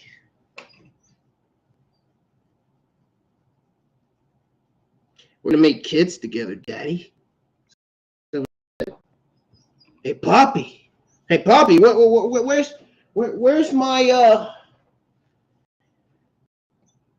laundry, Poppy? It's in the wash machine, Poppy. Where are my panties, Poppy?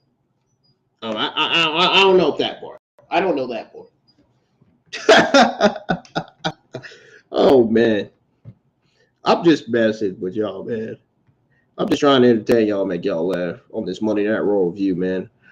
On this very, very cold Wednesday morning, man. I know when I came home from work, we went outside. Oh, my God. It felt like 20 degrees outside. Jesus Christ, it was so cold.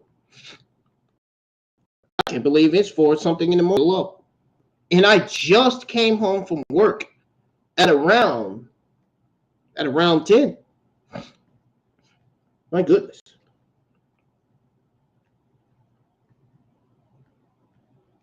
Hey, at least I'm doing good with the Monday Night Raw review, and I'm going to keep going.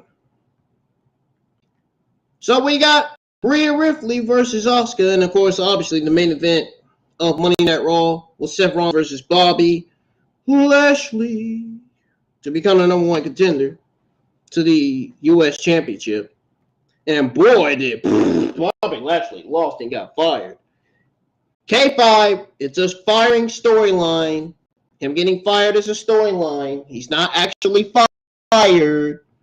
That's what the geeks online say, but it's not true. Even the geeks online say that Shawn Michaels is still in charge. Well, he is in charge. Now he's in charge.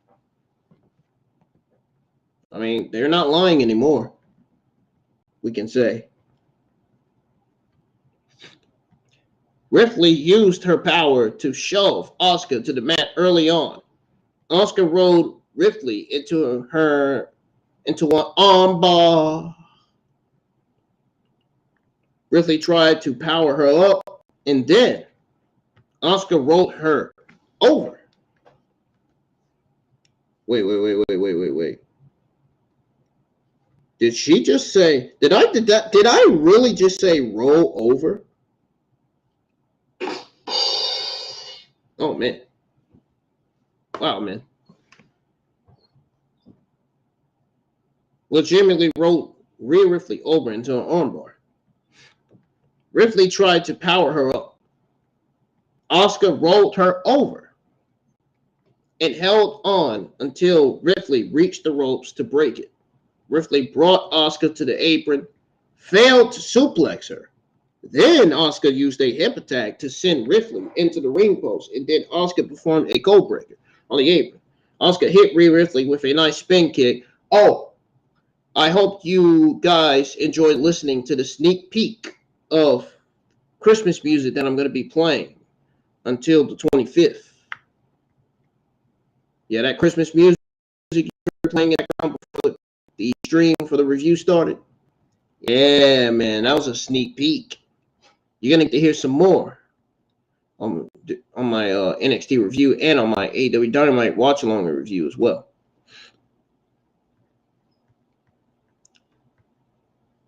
And then on New Year's, I'm going to be live. And you guys are going to get to listen to some New Year's music. Yes, Not only do I have Christmas music, but I have New Year's music too. Yeah, man. Yeah.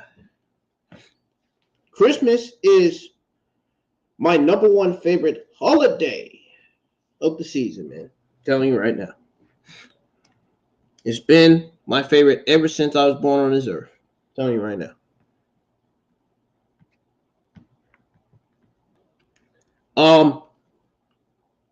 So Asuka rolled her over, held on until Ripley reached the ropes to break it. Now, this is what happened next. Rhea brought Asuka to the apron, failed to suplex her, used the hip attack to send Rhea Ripley into the ring post. I already read it. I don't know why I'm reading it again. And then Asuka performed a code breaker on the apron. So then Asuka hit Ripley with a nice spin kick. I was thinking she was going to make that Glock spin. That's what I was thinking. No, I'm just joking. Ripley sold by acting dazed while falling to the mat. Now, Asuka covered her for a 2 count. Moments later, Asuka knocked Ripley off the apron with a hip attack. Dom checked on Ripley. He checked on Ripley as if he's the husband of Ripley, but really he's not. I mean, the real boyfriend is Buddy Murphy. I mean, be honest. Now, Asuka went to the floor. Dom told Asuka that she would have to go through him in order to get to Ripley. Well, she did just that by throwing a spin kick that Dom avoided by failing onto his backside. Ripley took advantage of the distraction by running Asuka into the post. Back in the ring, Ripley went for her finisher. Asuka countered into a rear naked choke. Dom pulled Ripley's leg to the ropes to break the hold. Dom jawed at Asuka, who blew mist in his face. Ripley shoved Asuka into Dom and then hit her riptide finisher on Asuka before pinning her. This feels like a fairy tale story with Dom and Rhea Ripley coming out together. It feels like an anime manga, man.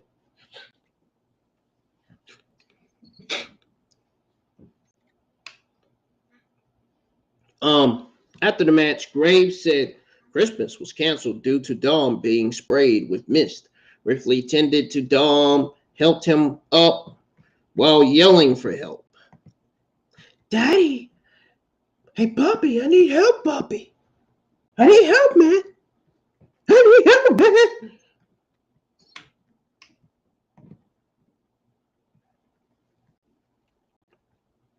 I'm in that mood, man. I'm getting there. The camera focused on Asuka laying on the mat, looking distraught over her loss. Footage aired of Bobby Lashley spearing producer Pete Williams last week. Lashley was showing warming up, man, for his match in the backstage area. The Dom and Rhea arc continues. Or should I say the Dom and Rhea act continues to be really funny. Can you imagine a romance Dominique and Rhea Ripley arc going on in a manga or an anime? Oh man, that would be something, really. A romance story, romance arc, Dominique, Mysterio, Rhea Ripley as these evil villains taking over the city, you know, showing Man and Superman and all their freaking Marvel buddies. I don't know. Asuka ditched the face paint. They seemed to focus on her a little more than usual after the match. The Asuka we just seen was the Asuka from NXT. That Asuka. We need to be seeing the NXT Asuka, man, at this point. That's what it's going to take for Asuka to get back to the top again. To be #1 contender again. Now, perhaps it's just wishful thinking on some people's part, but I'm pretty sure you guys am hoping, like I'm hoping, that creative recognize the need for Asuka character to shake things up. It's time. Asuka's been getting buried and wasted way too much now. Way too much now. It's time. It's time for her to go to being the NXT Asuka, man, that we know, that we love, cherished so much. Austin Theory, the OC and Judgment Day were advertised for Raw Talk. Who gives a fuck? Nobody watches Raw Talk. That is so legitimately boring. Smack is as boring as Smack Talk.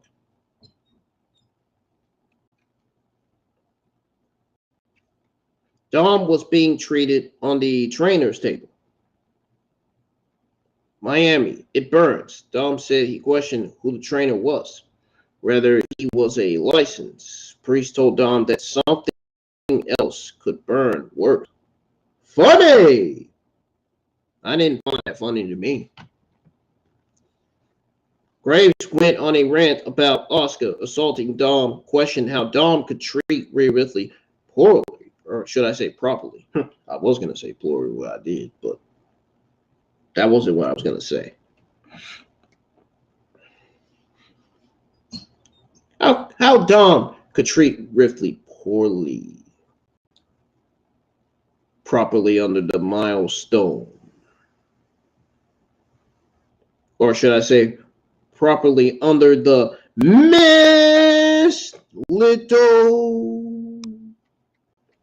The terrible commentator, Kevin Patrick, shifted the focus to recapping highlights of Austin Theory's attack on Dolph Ziggler from last week. Let's be honest, Booker T and Vince Joseph are worse on commentary than Kevin Patrick is. Backstage, Dolph Ziggler delivered a promo about the United States title. He called it the workhorse belt. Okay. And does he explain why? No, of course not. Of course not. He just calls it the workhorse belt. That's so dumb. Why would you have Dolph Ziggler call it the workhorse belt and then not have him explain what that is? Why didn't you have Dolph Ziggler explain that to the crowd? I'm done helping. Really. He called it the workhorse belt, said that Rollins and Lashley would go to war just to get a shot at the title. Ziggler said Theory has done a lot in a short period of time, but he walks around with a chip on his shoulder. Ziggler spoke about putting the title over his shoulder and carrying the company and added that he thinks about carrying the company. He did that years ago. Dolph Ziggler's time is up. Dolph Ziggler just needs to put talent over at this point. He needs to do what Finn Balor's doing. Need to do what Finn Balor did over on NXT, putting talent over. That's what Dolph Ziggler needs to do.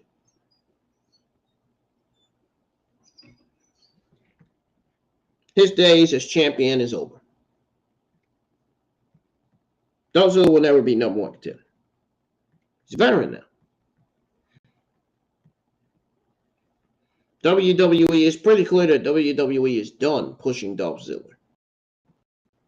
Dolph Ziggler is never pushed, even if he tries.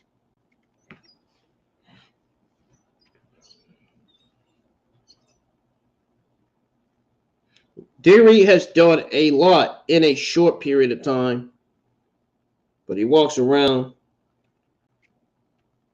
with a chip on his shoulder. Ziggler spoke about putting the title over his shoulder, carrying the company, added that Theory doesn't. I'm still laughing about that. I'm still on that fact that how can anybody say How can anybody think that Ziggler would carry a company? You got to be completely so blinded, dude. You must be deaf in one ear or something. If you think that Dolph Ziggler is legitimately carrying Monday Night Raw. There's no way that's happening. There's no way that's happening. Well, no more major pushes for Dolph Ziggler. I mean, look at his age. I mean, look at how he looks. I mean, look at the way he wrestles. Look at the way he comes out and walks out, man. I mean, nobody just don't care for Ziggler anymore. Unfortunately. I hate to say it, but it's true. Nobody has interest in Ziggler and his gimmick or his promos.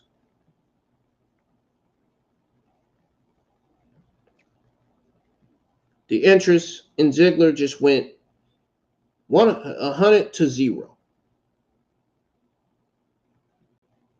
It just went 0, silent.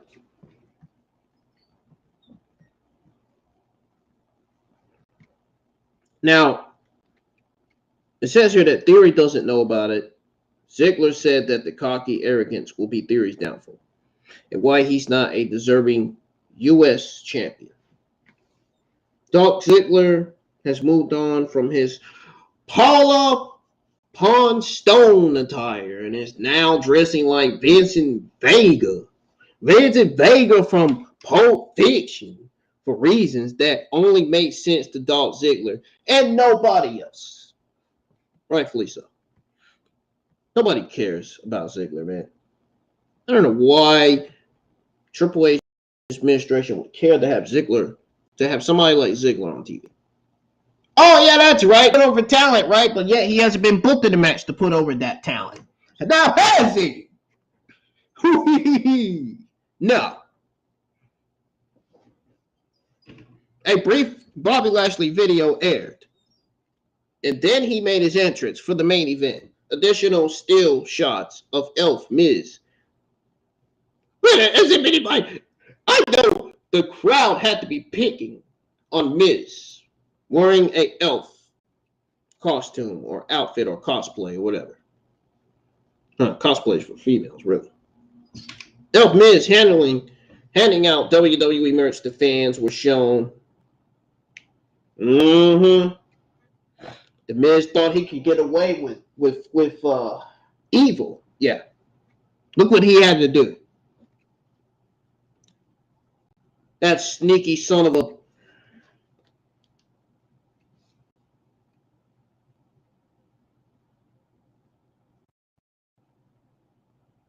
That SO...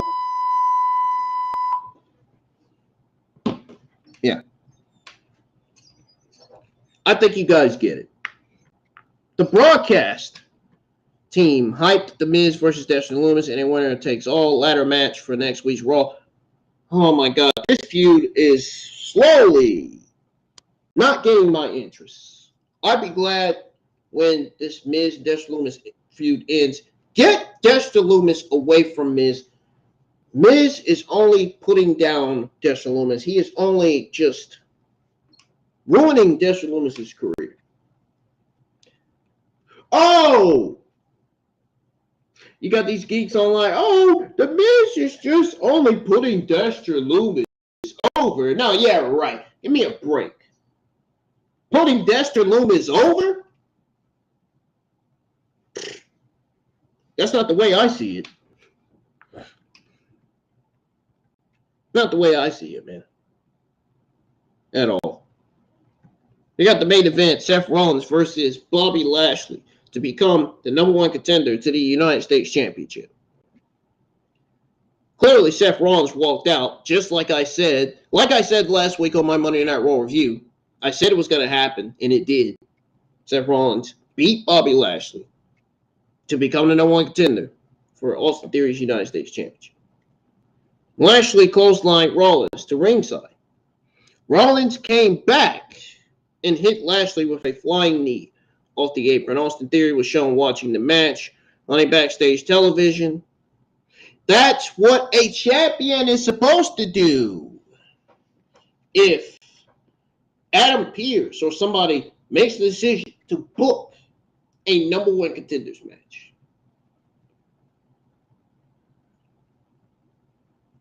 That's what the tag team champions are supposed to do. That's what the United States champion is supposed to do. That's what the Intercontinental champion is supposed to do. That is what the AEW champion is supposed to do. That's what the AEW Women's World Champion is supposed to do. That is what any champion in any wrestling promotion is supposed to do. Did you get the words that's coming out of my mouth, folks? Do you understand?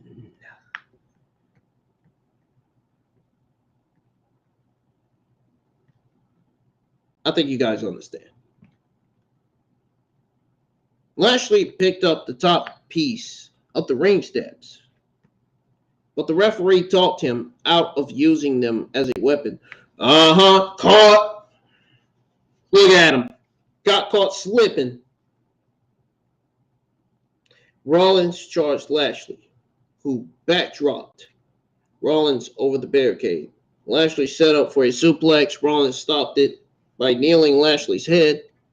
Rollins countered with a Falcon Arrow for a near fall. I already saw that coming.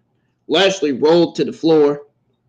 Rollins joined him at ringside, charged Lashley, caught Rollins, hoisted him up before running him into the ring post. Back in the ring, Lashley set up for a spear. Rollins leaped over Lashley, rolled him into a pin for a 2 count. Then immediately super kicked him. You know, it wasn't like Kevin Owens' super kick, but anyhow, he super kicked him anyway and covered him pretty much for another.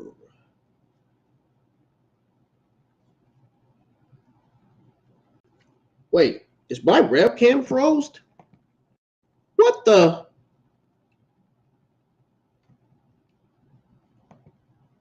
Why is my...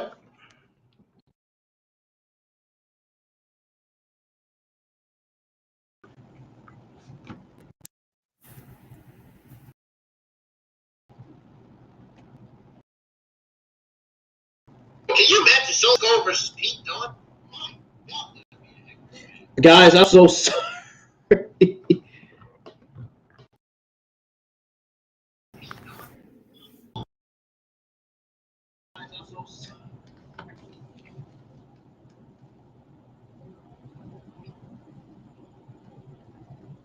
With a chip on his shoulder.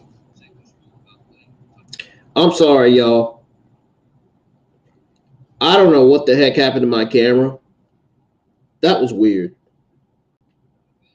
That was very, very weird. Why is my webcam freezing? This laptop is must be doing something to my webcam. Because the webcam is freezing, yet I'm still able to talk through it. What the heck? That is strange. That is scary. I gotta hurry up and get a gaming laptop, dude. I can't be using laptops like this. Not to mention, I'm using a HP Chromebook. I'm live on the HP Chromebook, dude, with my Monday Night Raw review. You gotta imagine how I'm feeling. I mean, come on. How poor can it get? But anyways, Lashley caught Rollins, hoisted him up before running him into the ring post. Back in the ring, Lashley set up for a spear. I did say that Rollins leaped over Lashley, rolled him into a pin for a 2 count, immediately super kicked him, covered him for another 2 count. Rollins went up top and frog splashed Lashley for a near fall. Guys, I don't know what's been going on with this laptop, man. It's been messing up my webcam. I don't know what it's doing to my webcam. It's weird. But Rollins went for a stomp. Lashley didn't budge while he was down on all fours. Lashley power slammed Rollins, put him in the hurt lock. Rollins backed Lashley into the corner while still in the hold. Referee got in the way. Dove to ringside to avoid contact. The referee showed a leg injury. Lashley speared Rollins, covered him. The referee eventually returned, made it 2 count. Lashley barked at the referee. Lashley went for another spear, only to have Rollins leap up and put him down with a pedigree. Pretty sure Triple H told him that move, that finisher. Rollins covered Lashley, got the 3. After the match, Lashley grabbed the referee. Something he should have never did that got him K5 fired. Yes, folks, I said K5 fired. I did.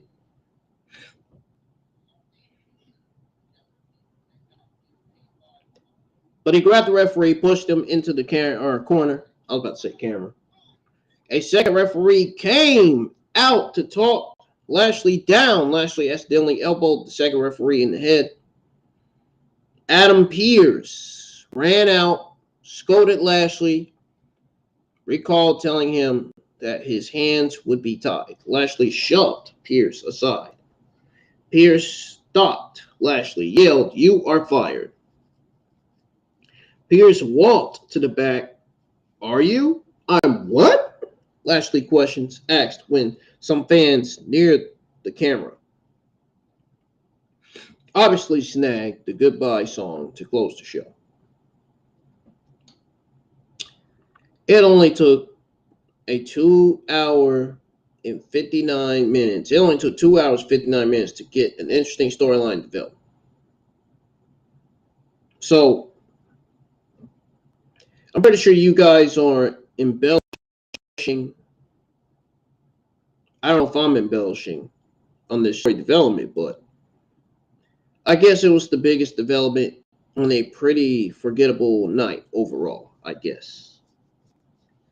No One Contenders matches did have purpose, while most of the other matches felt like filler. Whether it's the lack of a premium live event to build to this month or the company phoning.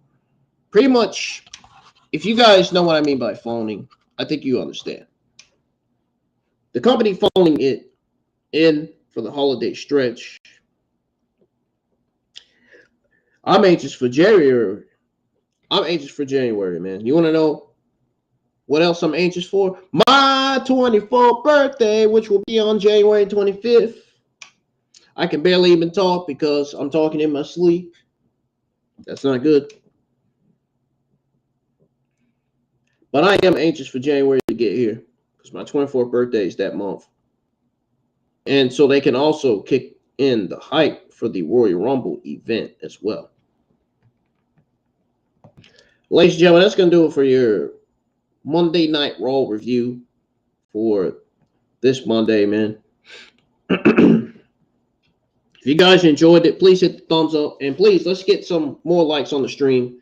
If you enjoyed my Monday Night Raw review, if I entertain you guys, if I made you laugh in any way, and if I made this review somewhat worth you listening to, hit the thumbs up. Subscribe to the channel if you're new. I have 510 subscribers. We are still on the road to 600. Man, if we can get to 600, man, we can get to 600. I can essentially stream one of the newest games for the PS4 that I'm probably going to have by the time I get there.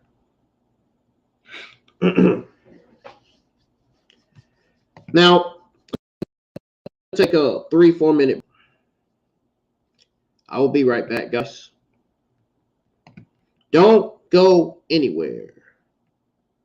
Coming up next, when I come back from the break, I'm gonna be giving you guys your WWE AEW Wednesday morning news because I know you guys been waiting to hear that. So don't go anywhere. I'm gonna take a 3-4 minute break because I need to rest my freaking mouth for a while because I've been talking a lot here on this stream. I'm gonna put in some Christmas tunes here for you guys. I'll be right back, man.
All right, ladies and gentlemen, it's time for me to give you guys your WWE and AEW Wednesday morning news before I get on out of here.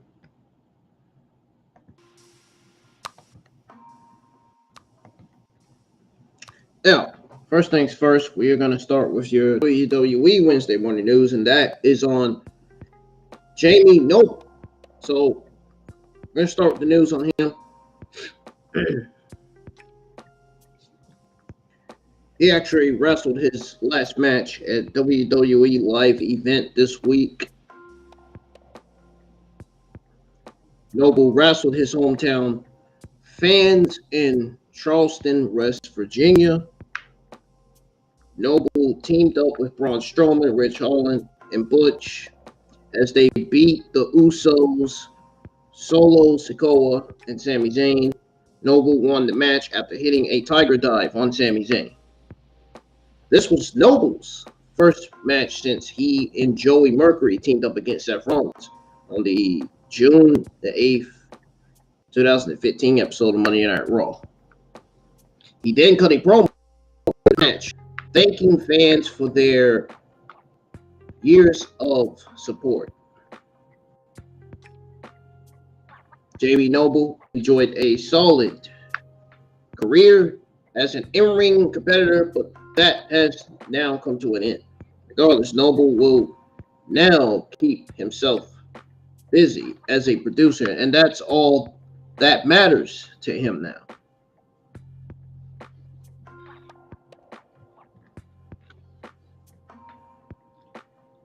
So, my question to you guys is, do you like Jamie Noble? Are you a fan of Jamie Noble? Let me know in the live chat. The live chat is open for you guys to answer the question. So, I want to see your answers on the live chat. What do you guys think of Jamie Noble? Are you a fan? Or what? Now, going on to the next WWE Wednesday morning news. This one's on Becky Lynch. So she calls Rhea Ripley the future of the business. No doubt, no question about it. She really is. She's not joking. Rhea Ripley is experiencing yet another breakthrough year. The 26-year-old Australian already has a strong resume in WWE after winning the WWE Women's Tag Team Championship, NXT and Raw Women's titles, and the inaugural, we can't forget the inaugural NXT UK Women's Championship. Now, Becky Lynch recently dubbed Ripley as the future of the business. Many of the biggest performers in the industry are taking notice of Rhea Ripley's thanks to her affiliation with the Judgment Day. Now, which has elevated her to a new level. Becky Lynch recently made a comeback from an injury that they faced off in War Games at WWE Survivor Series. On the December the 5th episode of Monday Night Raw, the two engaged in an intense stare down as eager viewers anticipated their upcoming battle inside the ring. Lynch recently praised the person she considers to be the future of the business in an interview with Verge. She says here, and I quote, "I think Rhea is one of the greatest female athletes that we've ever seen. I think she's incredible. She is so young, so full of potential. I look at her and I go, well, that's the future of the business. And the business is in good hands. She's the future, but I'm still the present. There can only be one man around the place." Lynch said that, and that was the quote from Becky Lynch, by the way. Lynch said that if it comes to it, she'll put Rhea in her place. She also mentioned that Ripley is currently linked to someone who the man is all too familiar with. Lynch has known Finn Balor, the head of Judgment Day, for more than 20 years because the Irishman assisted in her training. Now, there's a possibility that we could get Rhea Ripley versus Becky Lynch for the Raw Women's Championship after WrestleMania. because you know Rhea Ripley is walking out as the new Raw Women's Champion at WrestleMania 39. It's gonna happen, whether people like it or not. And when it does happen, Rhea Ripley's Monday Night Raw Women's Championship title defense is going to be against Becky Lynch. Her Raw title defense is legitimately going to be against Becky Lynch. That's going to be her first opponent of 2023. Her first legit opponent. Would you guys like to see Becky Lynch versus Rhea Ripley? And how do you think the match is going to go down? Do you agree that Rhea Ripley versus Becky Lynch should be after WrestleMania? Do you agree that the Becky Lynch and Rhea Ripley feud should start after WrestleMania? Let me know. And do you agree with Becky Lynch's statement about Rhea Ripley as the future of the business? Now, Tessa Blanchard, there's some news on her, man. There is some WWE news on her. Apparently, she still has her eye on... I don't even want to say her name, man. I don't. But I'm going to do it anyway. On Charlotte Flair.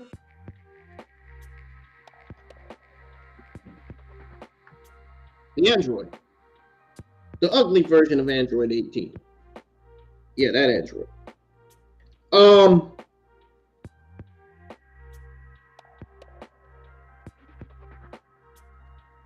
Anyways, Tessa Blanchard was the first ever women's world champion in Impact Wrestling. Great, I gotta mention that word again. After she defeated Sami Callihan to kick off 2020. Controversy exploded surrounding Blanchard around that time, and it had a domino effect. It has been over 2 years since then, and her reputation hasn't gotten any better, says Ringside News, not me. Be that as it may, that hasn't stopped Blanchard from wanting a match with Charlotte Flair. Tessa Blanchard was previously deemed to be nuclear following several stories of backstage abuse. She began working in WOW, Women's of Wrestling, but even there, she had a huge fallout. Things only got worse for her from there. As previously reported, Tessa Blanchard was also released by WOW, Women of Wrestling. She has been making sporadic appearances in the indies since her departure. Now, while speaking during a virtual signing with Captain's Corner, Blanchard made it clear that she still wants to square off against Charlotte Flair. Says here, and I quote, "People ask me this all the time. There are some people I would like to wrestle. Most of them are in different countries right now." Charlotte versus Blanchard. There is a lot of people on my list. A lot of talent that I'd love to have matches with. End quote. WWE is also making plans for Charlotte Flair's return to the company. Tessa Blanchard recently hinted at squaring off against Sasha Banks. We'll have to wait and see whether Blanchard and Flair will even duke it out in the future.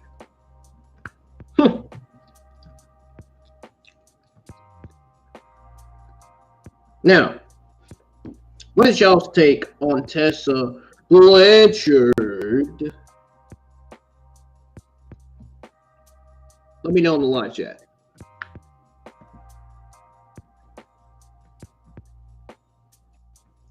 There's some news on CATHY KELLEY. She finally reveals what brought her back to WWE. Now, the new creative regime of WWE came into power after former WWE chairman and CEO Vince McMahon, which I have news on, which we're going to go over in the end of the when I give you guys your WWE AEW Wednesday morning news. The end of it.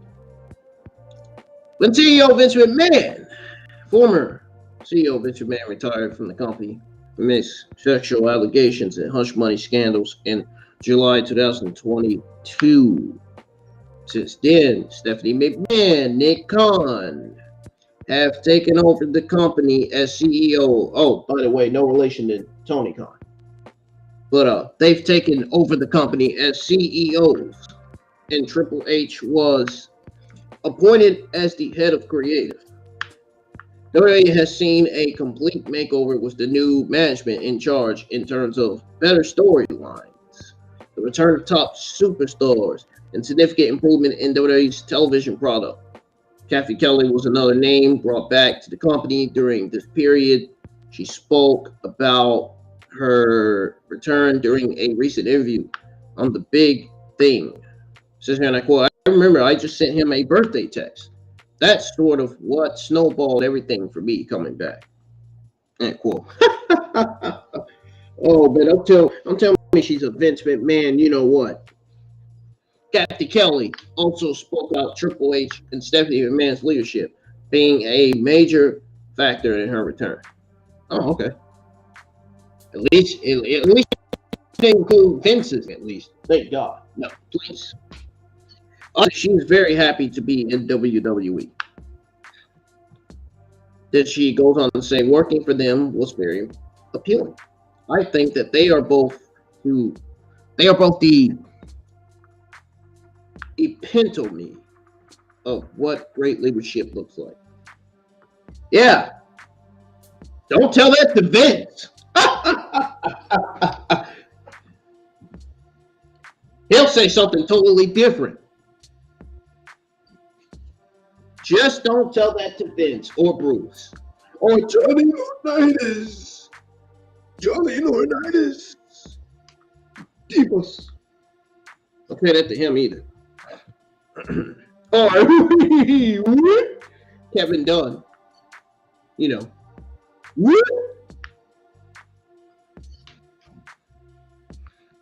Cathy Kelley first joined WWE back in 2016 and spent nearly 4 years in the company before announcing her exit from the company in 2020.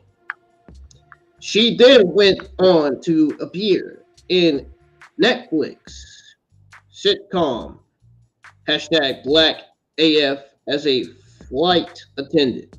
Yeah, I didn't say what I didn't say what you thought I said. It wasn't. I didn't say it negatively. Get your mind out of the gutter. Kelley would make her return to WWE in October 2022 as a backstage interviewer on Raw. Are you guys happy with Cathy Kelley's return to WWE?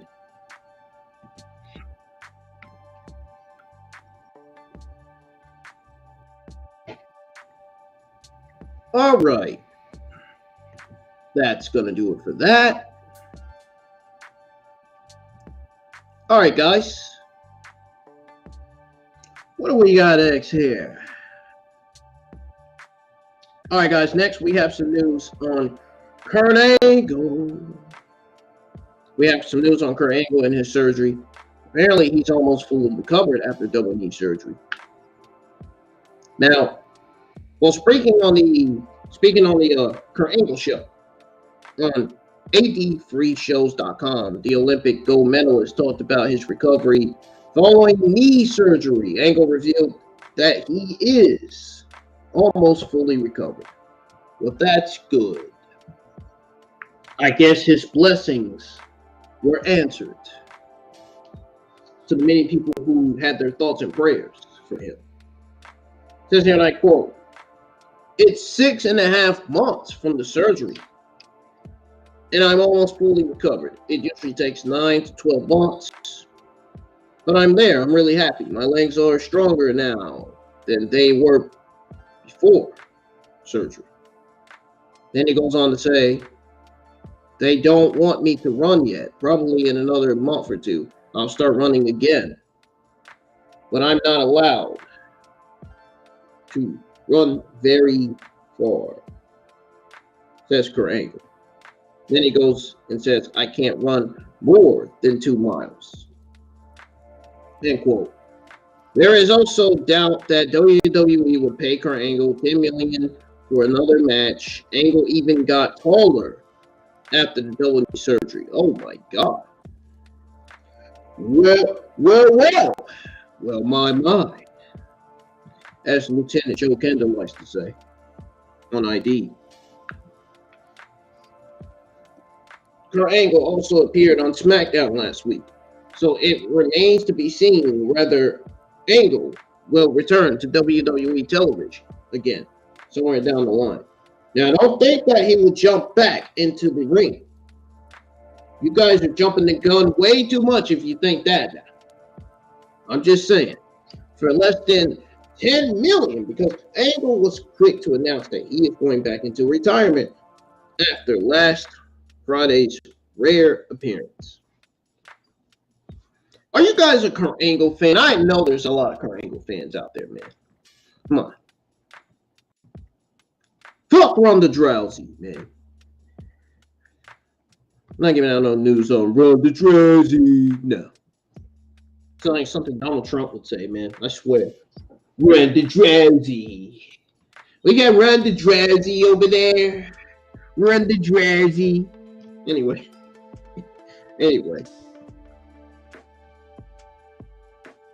We got some news on Brock Lesnar.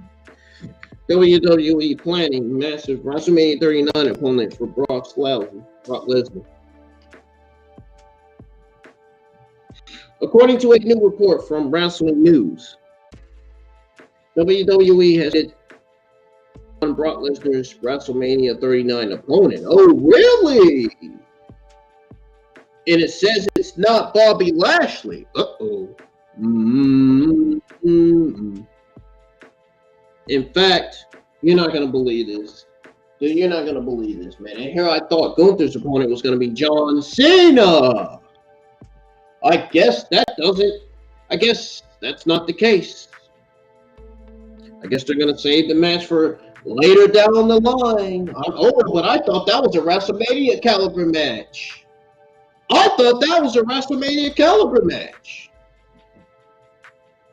Says the Geeks Online. Anyway, I never said it was a WrestleMania caliber match, to be honest. Now, in fact, WWE is reportedly planning to pair the Beast incarnate up against Gunther. Says here, and I quote, after asking someone who is familiar with the creative plans, WrestlingNews.com was, or should I say, WrestlingNews.CEO, CEO, whatever. But the point is, WrestlingNews.co was told that Lesnar versus Gunther is one of the matches listed internally for the show. Gunther has talked about wanting that match because he feels that a match with Lesnar would probably present the biggest possible challenge for him. Well, that's me saying probably. End quote. That's me saying probably, guys. And Brock Lesnar's Gunther match was on fans' dream match list for years.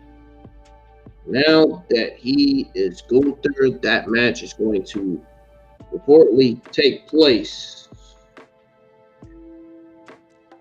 Only time will tell how they arrive at that collision. You see how I rolled my eyes, guys. But it will be a massive one. For sure. Yeah, we'll see about that. Ringside News, my sources exclusively reported that The Rock is a virtual lock for WrestleMania. They also exclusively reported that Vince McMahon gave his blessings to John Cena to do as much with WWE as he can. Despite Mr. McMahon's retirement, it seems that along with rumors of another Steve Austin match at Mania, at the show is shaping up to be a massive one for Triple H's first chance booking the yearly extravaganza, or should I say extravaganza?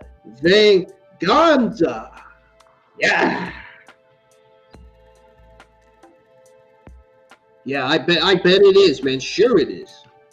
We'll see. What y'all think on this book?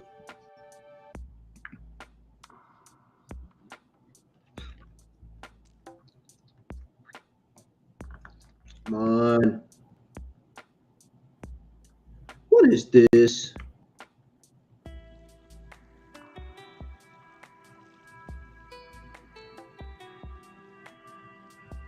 No. There's no way we're doing that. Alrighty, guys. Going on to the next news. Brian Kendrick. There's some news on him, man. Brian Kendrick's conclusion was also seen as a surprise by many in WWE while speaking during a virtual signing with Captain's Corner. Brian Kendrick made it clear he still wants another in-ring run in a company of his choosing. It says here, and I quote, "It's something I strive to have, another in-ring run with a major company. Yeah, it's something I strive for. Whatever happens, happens. But it's something I strive for." Yeah. End quote. Sounds to me like Brian Kendrick didn't know what else to say, because it just looked to me like he just repeated it like 2 times. And the Drazzy had personally requested Kendrick produce her match despite his appearance. WWE has not hired Brian Kendrick back and may not do so in the end. I am ready to end the stream already. I'm ready for the bed already. I'm ready to lay in bed. I worked so hard yesterday. So we'll have to see where Kendrick will end up next. Guess we will. WWE is very happy about NXT Superstars' virtual popularity. Yes, this is talking about Sol Ruka. Sol Ruka with the beach boom and the beach body and the beach bookie. Yeah. Ooh, Sol Ruka. Suffer. She's a cutie. No, I'm just joking. WWE has a lot of people in the Performance Center that are ready to make a lot of noise on the main roster. It seems that they can also garner a ton of attention under his Level Up show. And you want to talk about attention, and Sol Ruka fine as hell. That attention. Sol Ruka went viral on Friday when her finisher popped the internet wrestling community. It was so it popped the wrestling community so much so that I even commented on her video on Instagram. Yeah, I got 2 accounts, remember? Actually, I got 4 Instagram accounts. I've only used 2 of them though. One is the first one is IWN. I ain't gonna tell you what the other one is. Even Triple H commented about this move as he brought attention to the innovative move. The game tweeted out to say that the future is so bright. Sharmo Seth reported behind Fightful's paywall that WWE is very happy with Sol Ruka's clip going viral. That buzz is obviously very good for the young star. Said here, and I quote, Fightful heard from numerous WWE sources that indicated that they were very happy with the buzz from Sol Ruka's NXT Level Up finish. The match Sol Ruka used an imploding cutter that went viral on social media. Dante Leon has used it in the past. We'll have to see what's next for Sol Ruka. Obviously, she has the attention of the WWE Universe. The important part will be how she takes advantage of that. Yeah. Sol Ruka hot. She hot as fuck. Well, she got bullying too. But anyway.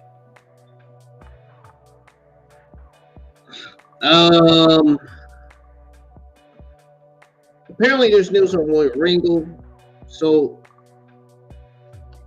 since Ringside News, William Regal will serve in vice president role after WWE return. Now, according to WWE Insider, William Regal over a vice president role today upon his return to the company. This explains his eagerness to make his way back to work under Triple H's leadership. I knew it. I knew it was some kind of role he was going to be taking. Whether it was general manager, whether he's going to be a manager of his son, or whether he was going to take over Bruce's position, which I was hoping he took over Bruce's position. Get Bruce the fuck out of there, man. Get him out. Get him out. Get Bruce out. He's got to go. Why is he still there? It says in that quote, WWE sources has confirmed William Regal has finally come to terms on his new position with the company and will start the first week of January. It says here, they continue to say, we are told Regal will have a vice president position in the company when he returns. But we have not heard what his official title role will be. End quote. Says PW Insider. That's what they say. AEW President and General Manager Tony Khan revealed during the Ring of Honor Final Battle meeting at Scrum that William Regal had requested not to renew his contract deal so that he could leave the promotion to train his son, Charles Dempsey, and return to WWE under the new management led by Triple H, somebody Regal closely worked with in NXT during his last run with the company. When Ring has been reportedly confirmed, on terms with WWE, will assume his duties starting the first week of January. With that being said, he will not appear as an on-screen character for an entire year as part of his AEW release. The future further, or should I say the report further, added that Regal has been given a vice president position, will serve in a new role upon his return. Yep. Well, that's been made clear. That has absolutely been made clear.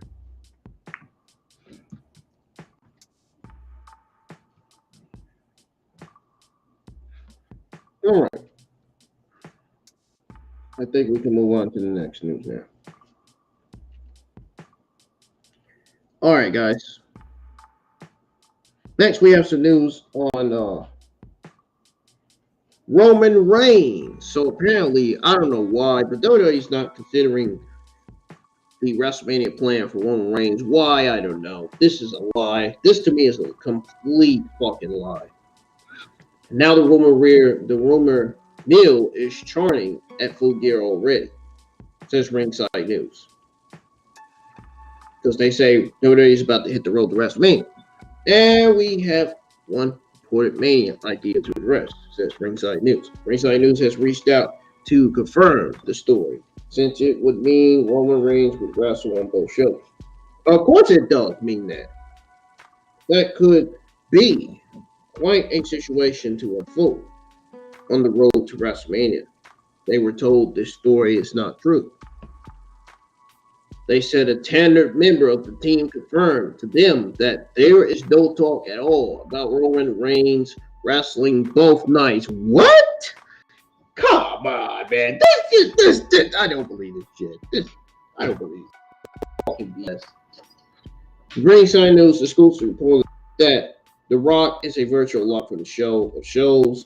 That being said, Roman Reigns' spot on the WrestleMania card could still be marked for his cousin.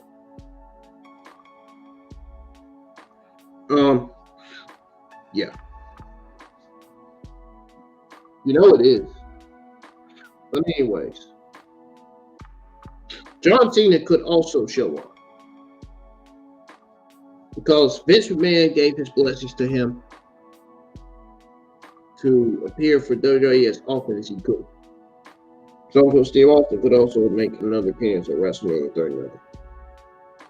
It will be a huge two-night spectacle. WrestleMania 39 will be.